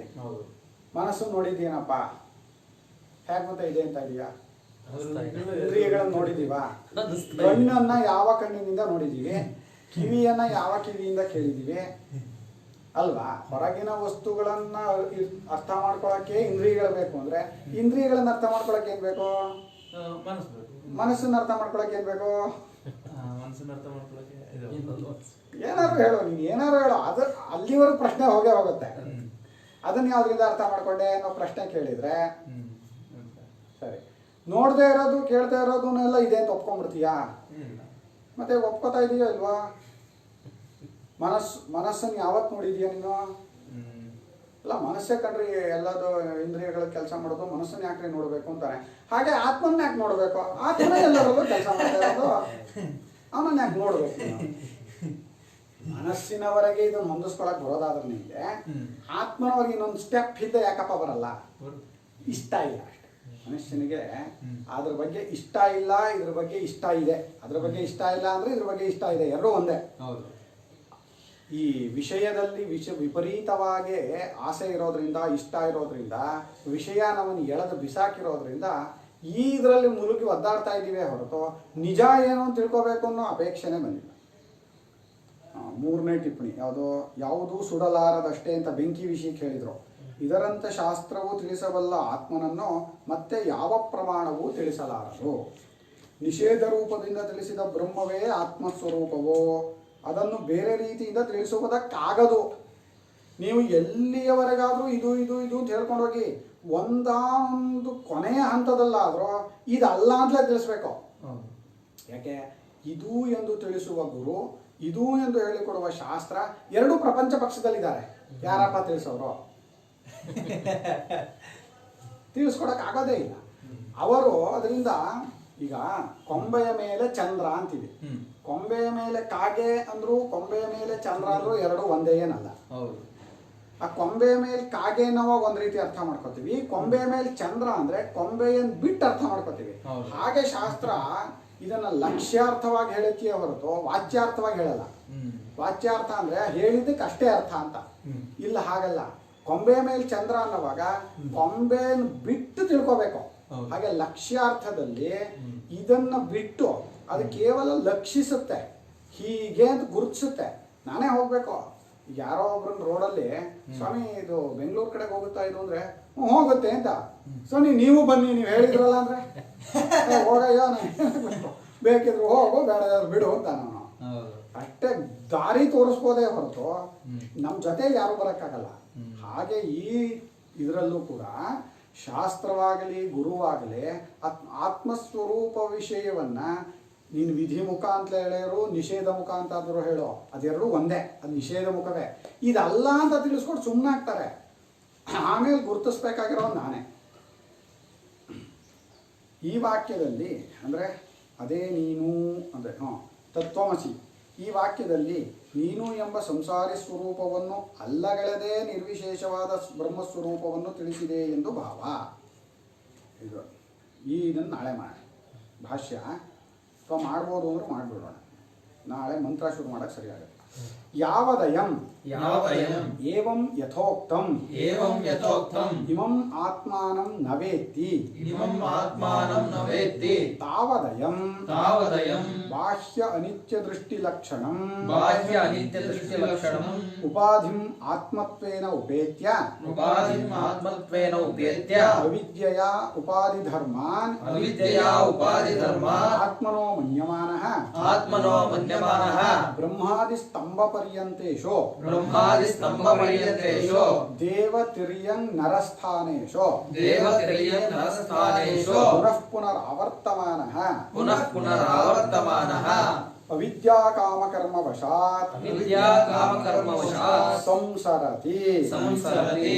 ಎಲ್ಲಿಯವರೆಗೆ ಈತನು ಜೀವನಾಗಿ ತೋರಿ ಬರುತ್ತಿರುವ, ತನ್ನನ್ನು ಜೀವ ಎಂದುಕೊಂಡಿರುವ, ನಾನು ಹುಟ್ಟೋನು ಸಾಯೋನು ಅಂದ್ಕೊಂಡಿರುವಂಥ ಇವನು ತನ್ನ ನಿಜ ಸ್ವರೂಪವನ್ನ ಈ ಮೇಲೆ ಹೇಳಿದ ರೀತಿಯಲ್ಲಿ ನಾನು ಹುಟ್ಟೋನು ಅಲ್ಲ ಸಾಯೋನು ಅಲ್ಲ ಕೇವಲ ಚಿನ್ಮಾತ್ರ ಸ್ವರೂಪನಾದ ಪರಮಾತ್ಮನೇ ನಾನು ಅಂತ ಅರ್ಥ ಮಾಡ್ಕೊಳ್ಳೋದಿಲ್ವೋ, ಎಲ್ಲಿಯವರೆಗೆ ತನ್ನ ಸ್ವರೂಪವನ್ನ ಬ್ರಹ್ಮವಾಗಿದೆ, ನಾನು ಸಚ್ಚಿದಾನಂದ ಸ್ವರೂಪನಾದ ಪರಮಾತ್ಮನೇ ಆಗಿದ್ದೇನೆ, ಹುಟ್ಟು ಹೊಂದುವವನು ನಾನಲ್ಲ, ಇದೆಲ್ಲದಕ್ಕೂ ಈಗಲೂ ಸಾಕ್ಷಿಯಾಗಿರೋದ್ರಿಂದಲೇ ಈಗಲೇ ನನಗೆ ಅವುಗಳ ಸಂಬಂಧ ಇಲ್ಲ, ದೇಹೇಂದ್ರಿಯಗಳ ಸಂಬಂಧ ಯಾವಾಗಲೂ ಇಲ್ಲ ಅಂತ ಅರ್ಥ ಮಾಡ್ಕೊಳ್ಳೋದಿಲ್ವೋ, ಅಲ್ಲಿಯವರೆಗೆ ತಾವತ್ ಅಂದರೆ ಅಲ್ಲಿಯವರೆಗೆ ಈತನು ಹೊರಗಿನ ಅನಿತ್ಯ ದೃಷ್ಟಿಯನ್ನು ಬಿಡಕ್ಕಾಗೋದೇ ಇಲ್ಲ. ಎಲ್ಲಿಯವರೆಗೆ ಆತ್ಮಸ್ವರೂಪ ಅರ್ಥ ಆಗೋದಿಲ್ವೋ ಅಲ್ಲಿಯವರೆಗೆ ಯಾವುದಾದ್ರೂ ಒಂದು ದೃಷ್ಟಿಯಲ್ಲಿ ಇವನು ಇದ್ದೇ ಇರ್ತಾನೆ, ಹೊರಗಿನ ಪ್ರಪಂಚದಲ್ಲಿ ಇರ್ತಾನೆ. ಇಲ್ಲ ಆತ್ಮಸ್ವರೂಪ ಅಂತ ತಿಳ್ಕೊತಾನೆ, ಇಲ್ಲ ಪ್ರಪಂಚದಲ್ಲಿ ಇರ್ತಾನೆ, ಎರಡೇ ಆಗೋದು, ಇನ್ನೊಂದು ಪ್ರಕಾರ ಇಲ್ಲ. ಆ ಹೊರಗಿನ ಅನಿತ್ಯ ದೃಷ್ಟಿ ರೂಪವಾದ ಈ ಉಪಾಧಿಗಳನ್ನೇ ನಾನು ತಂದ್ಕೊಳ್ಳೇಬೇಕು. ನೀವು ಚತುರ್ಮುಖ ಬ್ರಹ್ಮನಾದರೂ ಒಂದು ದೇಹ ನಾನು ಅಂದ್ಕೋಬೇಕು, ಇಲ್ಲ ದೇಹ ನಾನಲ್ಲ ಅನ್ನೋ ತತ್ವವನ್ನು ತಿಳ್ಕೋಬೇಕು, ಎರಡೇ ಇರೋದು. ಆಯ್ತಾ? ಹೀಗೆ ಉಪಾಧಿಯನ್ನ ನಾನು ಅಂತ ಎಲ್ಲಿವರೆಗೆ ಅವಿದ್ಯೆಯಿಂದ ತಿಳ್ಕೊತಾ ಇರ್ತಾನೋ ಅದೇ ತಪ್ಪು ತಿಳುವಳಿಕೆ. ಉಪಾಧಿಗಳನ್ನ ನಾನು ತಂದ್ಕೊಳ್ಳೋದೇ ತಪ್ಪು ತಿಳುವಳಿಕೆ. ಹಾಗೆ ತಪ್ಪು ತಿಳ್ಕೊಂಡಾಗ ಆ ಉಪಾಧಿಯ ಧರ್ಮಗಳಿದೆಯಲ್ಲ, ಇದು ಹುಟ್ಟೋದು ಸಾಯೋದು ವ್ಯತ್ಯಾಸವಾಗೋದು ರೋಗ ರುಜುನಾನಿಗಳು ಇದೆಲ್ಲವನ್ನು ನನಗೇ ಆಗತ್ತೆ ಅಂತ ತಿಳ್ಕೊತಾ ಇರ್ತಾನೆ. ಆತ್ಮನಃ ಮನ್ಯಮಾನಃ. ನೀನು ಉಪಾಧಿಯನ್ನ ನಾನು ಅಂದ್ಕೊಂಡ್ರೆ ಏನ್ರಿ ತಪ್ಪು, ನಾನು ಹೇಗಿದ್ರು ನಾನಲ್ವಲ್ಲ ಅಂದರೆ ಅದರ ಧರ್ಮಗಳನ್ನು ನಾನು ಅನ್ಕೋತೀಯ ನೀನು, ಹೊಟ್ಟೆ ಹೆಸರು ಬಾಯಾರಿಕೆಗಳಲ್ಲಿ ಒದ್ದಾಡ್ತೀಯ ನೀನು, ಅದಷ್ಟಕ್ಕೆ ನಿಲ್ಲಿಸ್ಬಿಡಲ್ಲ. ಅದು ತಪ್ಪು ತಿಳುವಳಿಕೆ ಅನ್ನೋದು. ತಪ್ಪು ತಿಳ್ಕೊಂಡ್ರಿ ಏನ್ರಿ ಮಹಾ ಒಂದು ಹಾಕ್ದವ ನಾವು ಒಂದು ತಪ್ಪು ತಿಳ್ಕೊಂಡೆ, ಅವ್ನು ಏನಾಯ್ತು ಈಗ ಅಂದರೆ ಅಲ್ಲಾಗಬಹುದು, ಇಲ್ಲ ಹಾಗಾಗಲ್ಲ. ಇಲ್ಲಿ ಎರಡೇ ಪ್ರಕಾರ, 100% ಮಾರ್ಕ್ಸ್ 100 ತೆಗೆದ್ರೆ ಪಾಸು, ಇಲ್ಲ ಅಂದ್ರೆ ಫೇಲೆ. 90 ಬಂದಿದೆ ಅಂದ್ರೂ ಹಿರಣ್ಯ ಗರ್ಭಸ್ಥಾನದಲ್ಲಿ ತಗೊಂಡ್ರೆ ನಿಲ್ಲಿಸ್ತಾರೆ. ಸ್ವಾಮಿ ಇವನು 90 ಮಾರ್ಕ್ಸ್ ಬಂದಿದೆ, ಚೆನ್ನಾಗಿ ಉಪಾಸನೆ ಮಾಡಿದ್ದಾನೆ ಅಂದರೆ ಆಯಿತು, ಪರಮಾತ್ಮಗೆ ಏನು ಬೇಜಾರಿಲ್ಲ, ಈ ಉಪಾಧಿ ಕೊಡೋ ಇವನಿಗೆ ಅಂತಾನೆ. ಉಪಾಧಿನೇ ಸೇರಿಸೋದು, 100 ಬಂದವನು ಮಾತ್ರ ಅಲ್ಲಿ ಕರ್ಕೊಳ್ಳೋದು. ಈಗ ಉಪಾಧಿ ಧರ್ಮಗಳನ್ನು ಅದು ತನಗೇ ಆಗಿದೆ ಅಂತ ಅನ್ಕೊಂಡ್ಬಿಡ್ತಾನ ಅವನು. ಅದು ಏನು ಮಾಡೋಕ್ಕಾಗಕ್ಕೆ, ಅರಿವಿನ ಸ್ವರೂಪನಾದ ನಾನು ನನ್ನನ್ನು ಏನಾಗಿ ತಿಳ್ಕೊಂಡಾಗಲೂ ಅದನ್ನು ನಾನು ಅಂತಲೇ ತಿಳ್ಕೊತೀನಿ. ನನ್ನನ್ನು ನಾಯಿ ಅಂದರು, ಕತ್ತೆ ಅಂದರು, ಹಂದಿ ಅಂದರು, ಎಲ್ಲ ರೂಪದಲ್ಲೂ ನನ್ನನ್ನು ತಿಳ್ಕೊತೀನಿ. ಆ ಉಪಾಧಿ ಧರ್ಮಗಳನ್ನು ನನಗೆ ಹಾಕ್ಕೋತೀನಿ ನಾನು. ಹಾಗಾಗೋದ್ರಿಂದ ಚತುರ್ಮುಖ ಬ್ರಹ್ಮನಿಂದ ಹಿಡಿದು ಒಂದು ಹುಲ್ಲು ಕಡ್ಡಿಯವರೆಗಿನ ಬ್ರಹ್ಮಾದಿ ಸ್ತಂಭ ಪರ್ಯಂತೇಶು ಆಚಾರ್ಯರು ಎಲ್ಲ ಕಡೆ ಬರೀತಾರೆ. ಒಂದು ಹುಲ್ಲು ಕಡ್ಡಿಯಿಂದ ಹಿಡಿದು ಬ್ರಹ್ಮನವರೆಗೆ ಅಥವಾ ಚತುರ್ಮುಖ ಬ್ರಹ್ಮನಿಂದ ಹಿಡಿದು ಒಂದು ಹುಲ್ಲು ಕಡ್ಡಿಯವರೆಗಿನ ಎಲ್ಲ ದೇಹಗಳಲ್ಲೂ ಅದ್ಯಾವ್ಯಾವುದು ದೇವತೆಗಳು ತಿರ್ಯಂಗ್ ಅಂದರೆ ಹೀಗೆ ಅಡ್ಡಡ್ಡಲಾಗಿ ಓಡಾಡುವಂಥದ್ದು. ಮನುಷ್ಯ ಒಬ್ಬ ಹೀಗೆ ಕೋಲ್ ಥರ ಓಡಾಡೋನು ಸ್ಟ್ರೈಟ್. ದೇವ ತಿರ್ಯ ನರಸ್ಥಾನೇಶು, ಅದು ಯಾವುದೇ ಜೀವಿಗಳಾಗಿರಬಹುದು ಅವುಗಳಲ್ಲಿ ಅವನ ಅದರಲ್ಲಿ ಅಭಿಮಾನ ಬಂದೇ ಬರುತ್ತೆ. ಇಲ್ಲಿ ನನ್ನ ಯಾವುದೋ ಒಂದು ದೇಹವನ್ನು ನಾನು ಅಂದ್ಕೊಂಡ ತಕ್ಷಣ ಒಂದು ಕಾಮ ಉಂಟಾಗುತ್ತೆ, ಅದಕ್ಕೆ ತಕ್ಕನಾಗ ಒಂದು ಕರ್ಮ ಮಾಡ್ತಾನೆ, ಅದಕ್ಕೆ ತಕ್ಕನಾಗ ಒಂದು ದೇಹ ತಗೊಳ್ತಾನೆ, ಫಲ ಅನುಭವಿಸ್ಬೇಕಲ್ಲ. ಹಾಗೆ ಅವನು ಮತ್ತೆ ಮತ್ತೆ ಮತ್ತೆ ತಿರುಗ್ತಾನೆ ಇರ್ತಾನೆ. ಆ ವಿದ್ಯಾ ಕಾಮ ಕರ್ಮಗಳು ಒಂದು ಚಕ್ರ, ಅದು ಆ ಚಕ್ರದೊಳಗೆ ಸಿಗಾಕೊಂಡ್ರೆ ಆ ಜಾಯಿಂಟ್ ವೀಲ್ಗೆ ಹತ್ತಿದ ಮೇಲೆ ಅವನು ನಿಲ್ಸೋವರೆಗೆ ನಾವು ಇಳಿಯೋಕ್ಕಾಗಲ್ಲ. ಅಲ್ಲ ಕೆಳಗೆ ಬಂದಿದೆಯಲ್ಲ ಇಳಿದ್ಬಿಡುವ, ಇಳು ನೋಡೋಣ, ಜೋರಾಗಿ ತಿರುಗಿಸ್ತಾ ಇರ್ತಾನ ಅವನು. ಆನ್ ಮಾಡ್ಬಿಟ್ಟಿರ್ತಾನೆ, ಆನ್ ಮಾಡಿ ಕೆಳಗೆ ಬಂದಾಗ ನೆಗೆದು ಬಿಡೋಣ, ನೆಗೆ ನೋಡೋಣ, ಕೆಳಗೆ ಬಂದು ನೆಗೆಯಕ್ಕಾಗಲ್ಲ, ಮೇಲೂ ತಪ್ಪಿಸ್ಕೊಳಕ್ಕಾಗಲ್ಲ. ಅದ್ರೊಳಗೆ ಸಿಗಾಕೊಂಡ್ಬಿಟ್ಟಿದ್ಯಾ ನೀನು, ಚಕ್ರದೊಳಗಿದೆಯಾ. ಆ ಚಕ್ರದೊಳಗಿರೋದ್ರಿಂದ ಮತ್ತೆ ಮತ್ತೆ ಮತ್ತೆ ಮತ್ತೆ ಅದರಲ್ಲಿ ತಿರುಗ್ತಾ ಆ ಅವಿದ್ಯಾ ಕಾಮಕರ್ಮಕ್ಕೆ ವಶವಾಗಿ ಸಂಸರತಿ ಸುತ್ತಾ ಇರ್ತಾನೆ. ಸಂಸಾರ ಆದ್ರೇನೋ ಸುತ್ತುವಿಕೆ, ಮತ್ತೆ ಮತ್ತೆ ಬರುವಂಥದ್ದು, ಹೊಟ್ಟೆ ಹಸಿವು, ಬಾಯಾರಿಕೆ, ಶೋಕ ಮೋಹಗಳು, ಸುಖ ದುಃಖಗಳು, ಉಷ್ಣ ಶೀತಗಳು, ಮತ್ ಯಾವ್ಯಾವ ಬಂದು ತೊಂದರೆ ಕೊಡ್ತಾನೆ ಇರುತ್ತೋ. ಮತ್ ಬರ್ತಾ ಇದೆ ಶಬ್ದಕ್ಕರ್ಥ ಏನೋ ಹೋಗೇ ಇಲ್ಲ ಅಂತ, ಹೋಗಿದೆ ಅನ್ಕೊಂಡಿದ್ದೆ ತಪ್ಪು ತಿಳುವಳಿಕೆ. ಹೋದ್ಯಾ ಪಿಶಾಚಿ ಅಂದ್ರೆ ಬಂದೇ ಯಾವಾಗ ಶೀಲಿ ಅಂತಾರಲ್ಲ, ಆ ಪಿಶಾಚಿ ಹೋಗೇ ಇರಲ್ಲ, ಅದು ಹೋದ್ರು ಪಿಶಾಚಿ ಆಗತ್ತಾ? ಅದು ಇಲ್ಲ, ಪಿಶಾಚಿ ಶಬ್ದವೇ ಹಿಡ್ಕೊಂಡಿರೋದು ಅಂತ ಯಾವಾಗ್ಲೂ, ಅದು ಹೋಗಿದೆ ಅಂತಲೇ ಆಗಲ್ಲ. ಹಾಗೆ ಇದೊಂದು ಪಿಶಾಚಿ, ಈ ಶರೀರಾಭಿಮಾನವೇ ಒಂದು ಪಿಶಾಚಿ. ಅದು ನಾವೇ ಹಿಡ್ಕೊಂಡಿರೋದ್ರಿಂದ ಹೋಗ್ತಾ ಇಲ್ಲ. ಯಾಕೆ ಹೋಗ್ತಾ ಇಲ್ಲ ಅಂದ್ರೆ ಬೇರೆಯವ್ರ ಉತ್ತರ ಅಲ್ಲ ಹೇಳೋದು, ನಾವು ಉತ್ತರ ಹೇಳಬೇಕು. ಯಾಕ್ರಿ ನನಗೆ ದೇಹೇಂದ್ರಿಯಗಳ ಅಭಿಮಾನ ಹೋಗಿಲ್ಲ ಅಂತ ನೀವು ಹೇಳಿ, ಅಭಿಮಾನ ಹೋಗಿಲ್ಲ ಅನ್ನೋನೇ ಉತ್ತರ ಹೇಳ್ತಾ ಇದ್ದ, ಅದರಿಂದಲೇ ಉತ್ತರ ಗೊತ್ತಾಗ್ತಾ ಇದೆ. ಅವನೇ ಹೇಳ್ಕೊತಾ ಇದ್ದಾನಲ್ಲ ಹೋಗಿಲ್ಲ ಅಂತ, ಇನ್ನೊಂದು ಉತ್ತರ ಇಲ್ಲ ಅದರಲ್ಲಿ. ಯಾಕೆ ಇಲ್ಲದೆ ಇರೋದನ್ನು ಇದೆ ಅನ್ಕೊಂಡಿರೋದು ಅವನು. ಸಹ ಏವಂ ಸಂಸರನ್ ಉಪಾತ್ತ ದೇಹೇಂದ್ರಿಯ ಸಂಘಾತಂ ತ್ಯಜತಿ. ಅವನು ಹೀಗೆ ಸಂಸಾರದಲ್ಲಿ ಒದ್ದಾಡ್ತಾ ತಾನು ಕರ್ಮಗಳಿಂದ ಪಡೆದುಕೊಂಡ ದೇಹೇಂದ್ರಿಯ ಒಂದು ಗುಂಪನ್ನ ಬಿಡ್ತಾನೆ. ತ್ಯಕ್ತ್ವಾ ಅನ್ಯಂ ಉಪಾದತ್ತೆ. ದೇಹ ಹೋಯ್ತು ಮಾತ್ರ ಗೆದ್ದೆ ಅಂತ ಅನ್ಕೋಬೇಡಿ. ಸದ್ಯ ಸತ್ರ ಪರವಾಗಿಲ್ಲ, ತುಂಬಾ ಜನ ಅಂತಾರೆ ಸತ್ರೆ ಸಾಕು ಸ್ವಾಮಿ, ಇನ್ನೇನ್ರಿ ಯೋಚನೆ ಅಂತಾನೆ. ಹಾಗೆ ಅನ್ಕೋಬೇಡ, ಆ ಯೋಚನೆಯಿಂದಲೇ ತಾನೇ ನೀನು ಸತ್ತಿರೋದು. ಈ ಯೋಚನೆಗಳು ಯಾವುದು ನನಗೆ ಬೇಡ, ಇದೆಲ್ಲ ನಂಗೆ ಕಷ್ಟ ಕೊಡ್ತಾ ಇದೆ ಅಂತ ಮನಸ್ಸಿನಲ್ಲಿ ಇದೆಯಲ್ಲ, ಅದು ಮತ್ತೆ ಇನ್ನೊಂದ್ಸಲ ತೋರ್ಕೊಳ್ಳುತ್ತೆ. ಅಷ್ಟು ಸುಲಭ ಅಲ್ಲ ಅದು. ಯಾಕೆ ಹಿಡ್ಕೊಂಡಿರೋದು ನೀನು ಅಲ್ವಾ. ಗುರುಗಳು ಶಿಷ್ಯ ಸ್ನಾನಕ್ಕೆ ಹೋದ್ರು, ನದಿಗೆ ಸ್ನಾನಕ್ಕೆ ಹೋದ್ರು. ದೂರಲ್ಲಿ ಒಂದು ಕಂಬಳಿ ತೇಲ್ ಬರ್ತಾ ಆಯ್ತು. ಗುರುಗಳು ಅಲ್ಲೇ ನೀರಿಗೆ ಬಿದ್ದು ಆ ಕಂಬಳಿ ಹಿಡ್ಕೊಳ್ಳೋ, ಯಾಕೆಂದ್ರೆ ನಮ್ಗೆ ಚಳಿಗಾಲದಲ್ಲಿ ಬೇಕಾಗುತ್ತೆ. ಕಾಡಲ್ಲಿ ಇದ್ರು ಪಾಪ, ಚಳಿಗಾಲದಲ್ಲಿ ಬೇಕಾಗತ್ತಲ್ಲ, ಕಂಬಳಿ ಒಣಗಿಸಿ ಇಟ್ಕೊಂಡ್ರೆ ಅನುಕೂಲ ಆಗುತ್ತೆ ಅಂದ್ರು. ಶಿಷ್ಯ ನೆಗದ ಹಿಡ್ಕೊಂಡ ಕಂಬಳಿ. ಗುರುಗಳೇ ಕಂಬಳಿ ಬರ್ತಾ ಇಲ್ಲ, ಯಾವುದಕ್ಕೋ ಸಿಗಾಕೊಂಡಿದೆ ಅನ್ಸುತ್ತೆ, ಬಿಟ್ಬಿಡು ಅಂದ್ರು. ಗುರುಗಳೇ ನಾನ್ ಬಿಟ್ರು ಅದು ಬಿಡ್ತಾ ಇಲ್ಲ ಅಂದ. ಯಾಕೆ ಅದ್ ಕಂಬಳಿ ಎಲ್ಲ ಕರಡಿ. ಇವನ್ ಮುಂಚೆ ಹಿಡ್ಕೊಂಡ, ಆಮೇಲೆ ಅದು ಹಿಡ್ಕೊಂಡ್ಬಿಡುತ್ತೆ. ಮೊದಲು ಟಿವಿ ಇವ್ರು ನೋಡಕ್ ಶುರು ಮಾಡ್ತಾರೆ, ಆಮೇಲೆ ಟಿವಿ ಇವ್ರನ್ನ ನೋಡಕ್ ಶುರು ಮಾಡುತ್ತೆ. ಎಲ್ಲೆಲ್ಲೋದ್ರು ನೋಡಿ, ಈಗ ಟಿವಿ ನಮ್ಮನ್ನು ನೋಡ್ತಾ ಇದೆ, ಎಲ್ಲೋದ್ರೂ ಸಿಗಾಕೊಳ್ತದೆ, ಎಲ್ಲೋದ್ರೂ ಅಲ್ಲೇ ನೋಡ್ತಾ ಇರ್ತಾನೆ ನಾವು. ಅದು ನಮ್ಮನ್ನು ಹಿಡ್ಕೊಂಡಿದೆ. ಹಾಗೆ ಈ ದೇಹ ಬಿಟ್ಟಾನ್ ಮಾತ್ರ ಗೆದ್ದೆ ಅಂತಬೇಡಿ. ಈ ದೇಹ ಇರೋವಾಗಲೇ ಈ ಉಪದೇಶ ಪ್ರಕಾರವನ್ನು ಗ್ರಹಿಸಿ ಉದ್ಧಾರ ಆಗೋ ಮಾರ್ಗವನ್ನು ನೋಡ್ಬೇಕೇ ಹೊರತು ಎಷ್ಟೇ ಕಷ್ಟ ಆಗ್ಬೋದು ಇಲ್ಲಿ, ಇದನ್ನೇ ಉಳಿಸ್ಕೊಳಕ್ ನೋಡೋಣ. ಇನ್ನೊಂದು ಶರೀರ ಬಂದು ಅದು ಯಾವ ರೀತಿ ಇರುತ್ತೋ ಗೊತ್ತಿಲ್ಲ, ಯಾವ ಯಾವ ಜನ್ಮಗಳನ್ನು ಅನುಭವಿಸ್ಬೇಕೋ ಗೊತ್ತಿಲ್ಲ, ಅಲ್ಲಿ ಬೇರೆ ಬೇರೆ ಕಷ್ಟಗಳು ಯಾವ ಥರ ಇರುತ್ತೋ ಗೊತ್ತಿಲ್ಲ.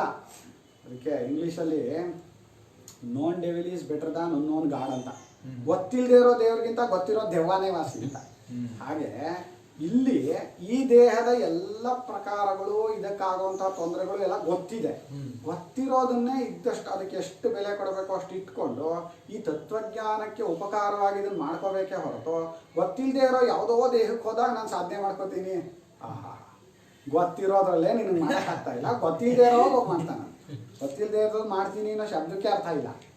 ಇಂದ ಈ ದೇಹವನ್ನು ಬಿಟ್ಮೇಲೆ ಇನ್ನೊಂದು ತಗೊಂಡೇ ತಗೋತಾನೆ. ಪುನಃ ಪುನಃ ಪುನಃ ಪುನಃ ಏವಮೇವ ಏವಮೇವ ನದೀಸ್ರೋತೋವತ್ ನದೀಸ್ರೋತೋವತ್ ಜನ್ಮ ಮರಣ ಪ್ರಬಂಧ ಜನ್ಮ ಮರಣ ಪ್ರಬಂಧ ಅವಿಚ್ಛೇದೇನ ವರ್ತಮಾನಃ ಅವಿಚ್ಛೇದೇನ ವರ್ತಮಾನಃ ಕಾಭಿಃ ಅವಸ್ಥಾಭಿಃ ವರ್ತತೆ ಕಾಭಿಃ ಅವಸ್ಥಾಭಿಃ ವರ್ತತೆ ಇತ್ಯೇತಂ ಅರ್ಥಂ ಇತ್ಯೇತಂ ಅರ್ಥಂ ದರ್ಶಯಂತಿ ಆಹ ಶ್ರುತಿಃ ದರ್ಶಯಂತಿ ಆಹ ಶ್ರುತಿಃ ವೈರಾಗ್ಯ ಹೇತೋ. ವೈರಾಗ್ಯ ಹೇತೋ. ಹೀಗೆ ಮತ್ತೆ ಮತ್ತೆ ಒಂದು ನದಿಯ ಪ್ರವಾಹದಂತೆ, ನದಿಯ ಪ್ರವಾಹ ಅಂದ್ರೇನು, ಯಾವಾಗಲೂ ನಿಲ್ಲದೆ ಇರೋದಕ್ಕೆ ಪ್ರವಾಹ ಅಂತ ಹೆಸರು. ನದಿ ಪ್ರವಾಹ ಇವಾಗ ನಿಂತಿದೆ ಅಂದ್ರೆ ಅದಕ್ಕೆ ನದಿ ಅಂತ ಹೆಸರು ಕೊಡಲ್ಲ. ಕಾಲ ಪ್ರವಾಹ ನಿಂತಿದೆ ಅಂದ್ರೆ ಕಾಲ ಅಂತ ಹೆಸರು ಕೊಡಲ್ಲ. ಪ್ರವಾಹ ಶಬ್ದಕ್ಕೆ ಯಾವಾಗಲೂ ಇರಬೇಕು, ಅದಕ್ಕೆ ಪ್ರವಾಹ ಅಂತ ಹೇಳೋದು. ಹಾಗೆ ನದಿಯ ಪ್ರವಾಹದಂತೆ ಈ ಜನ್ಮ ಮರಣಗಳ ಪ್ರಬಂಧ ಇದೆಯಲ್ಲ, ಚಕ್ರ, ಅದು ಅವಿಚ್ಛೇದವಾಗಿ, ವಿಚ್ಛೇದವಿಲ್ಲದೆ, ತುಂಡಿಲ್ಲದೆ, ಕಟ್ಟಿಲ್ಲದೆ ಮತ್ತೆ ಮತ್ತೆ ತಿರುಗ್ತಾ ಇದ್ದಾನಲ್ಲ ಇವನು. ಈ ತಿರುಗೋಂಥವನು ಯಾವ ಯಾವ ರೀತಿಯಾದ ಅವಸ್ಥೆಗಳನ್ನು ಅಂತಾನಿವನು ಎಂಬುದನ್ನ ಈಗ ತೋರಿಸ್ಬೇಕು. ಯಾಕೆ? ವೈರಾಗ್ಯ ಉಂಟಾಗಬೇಕು ಈ ಶರೀರಾದಿಗಳಲ್ಲಿ. ಇಂಥ ಶರೀರದಲ್ಲೇ ಇನ್ನೂ ವೈರಾಗ್ಯ ಉಂಟಾಗಲಿಲ್ಲ. ಇಷ್ಟು ಕಷ್ಟಗಳನ್ನು ಅನುಭವಿಸಿದ್ದಾನೆ, ಇಷ್ಟು ಹೊಲಸು ತುಂಬಿದ ಶರೀರ, ಇದರಲ್ಲಿ ಇನ್ನೂ ಇವನಿಗೆ ಆಸಕ್ತಿ. ಎಷ್ಟು ಚೆನ್ನಾಗಿದೆ ಅನ್ಕೊಂಡ್ರೆ ಇವನಿಗಿನ್ನು ಯಾರಾದರೂ ಒಬ್ರು ಉದ್ಧಾರ ಮಾಡೋರು ಇದ್ದಾರ? ಇನ್ನೇನಾದರೂ ದೇವತಾದಿ ಶರೀರಗಳು ಬಂದರೆ ಇವನನ್ನ ಹಿಡಿಯೋಕ್ಕಾಗತ್ತಾ? ಅದಕ್ಕೆ ದೇವತಾದಿ ಶರೀರಗಳಲ್ಲಿ ಯಾಕೆ ನಮಗೆ ಜ್ಞಾನ ಆಗಲ್ಲ ಅಂತ ಕಠೋಪನಿಷತ್ತಲ್ಲಿ ಹೇಳ್ತು. ಅಲ್ಲಿ ಜ್ಞಾನ ಆಗೋದು ತುಂಬ ಕಷ್ಟ, ಆತ್ಮಜ್ಞಾನದ ಕಡೆ ಮನಸ್ಸು ಹೋಗೋದು ಕಷ್ಟ ಅಂತ. ಯಾಕೆ? ಇಂಥ ಶರೀರಾದಿಗಳಲ್ಲೇ ನಮ್ಗೆ ಅಂದ್ಕೊಂಡಿದ್ದೀವಿ, ಹೋಗ್ತಾ ಇಲ್ಲ. ಇನ್ನು ಅಲ್ಲಿ ಕೇಳಿದ್ದೆಲ್ಲ ಸಿಗುವಂಥ ಜಾಗ, ಆ ಶರೀರದಲ್ಲಿ ಅಭಿಮಾನ ಬಂದು ಅಲ್ಲೂ ಬೀಳೋದೇ ಅಷ್ಟೇ. ಯಾವುದೋ ಪುಣ್ಯ ಫಲದಿಂದ ಅನುಭವಿಸ್ತಾನೆ, ಅದನ್ನು ಬಿಟ್ಟು ಇದಾಗ್ತಾನೆ ಹೊರತು ಈ ಶರೀರದಲ್ಲಿರೋವಾಗ ತಿಳ್ಕೊಳ್ಳೋದು ತುಂಬ ಸುಲಭ. ಇಲ್ಲಿ ಕಷ್ಟಗಳು ಜಾಸ್ತಿ ಇದೆ, ಗೊತ್ತಿದೆ ನಮಗೆ. ನೂರಾರು ಥರ ಕಷ್ಟಗಳು, ಆದಿಭೌತಿಕ, ಆಧ್ಯಾತ್ಮಿಕ, ಆದಿದೈವಿಕ. ಒಳಗಿನ ಕಷ್ಟಗಳು ಇಲ್ಲಿ ಆದಿಭೌತಿಕವಾಗಿ ಭೂತಗಳೊಡನೆ ಕಷ್ಟಗಳು, ಆದಿದೈವಿಕವಾಗಿ ಅನೇಕ ಪ್ರಕಾರವಾದ ಗೊತ್ತಿಲ್ಲದೆ ಬರುವಂತಹ ನೈಮಿತ್ತಿಕ ಕಷ್ಟಗಳು ಅನೇಕ ಇದೆ. ಹೀಗೆ ಕಷ್ಟಗಳನ್ನು ಅನುಭವಿಸ್ತಾ ಇರುವಾಗ ಇದ್ರ ಬಗ್ಗೆ ನಾನು ಯಾಕಯ್ಯ ಅಭಿಮಾನ ಪಟ್ಕೋಬೇಕು, ಇದನ್ನು ಬಿಟ್ಕೋಬೇಕು ನಾನು. ವೈರಾಗ್ಯ ಅಂದ್ರೇನೋ ಇದಕ್ಕಿಂತ ಹೆಚ್ಚಿನದಾದ ಪಡ್ಕೋತೀನಿ, ಇದು ಯಾಕೆ ಬೇಕು ನನಗೇನು ಬಿಟ್ಕೊಳಕ್ಕೆ ಬರಬೇಕು. ಹಾಗೆ ಬಿಟ್ಕೊಳ್ಳುವಂಥ ಪ್ರಕಾರವನ್ನು ಹೇಳ್ಕೊಡೋದಕ್ಕೆ ಮುಂದಿನ ಮಂತ್ರ ಬಂದಿದೆ. ಹರಿ ಓಂ ಶ್ರೀ ಕೃಷ್ಣಾರ್ಪಣಮಸ್ತು. ಪಾಠ ನಾಳೆ. ನಾಳೆ ಇದು ಗುರುಪೂರ್ಣಿಮೆ, ಪಾಠ ಇರಲ್ಲ ನಾಡಿದ್ದು. ಹರಿ ಓಂ.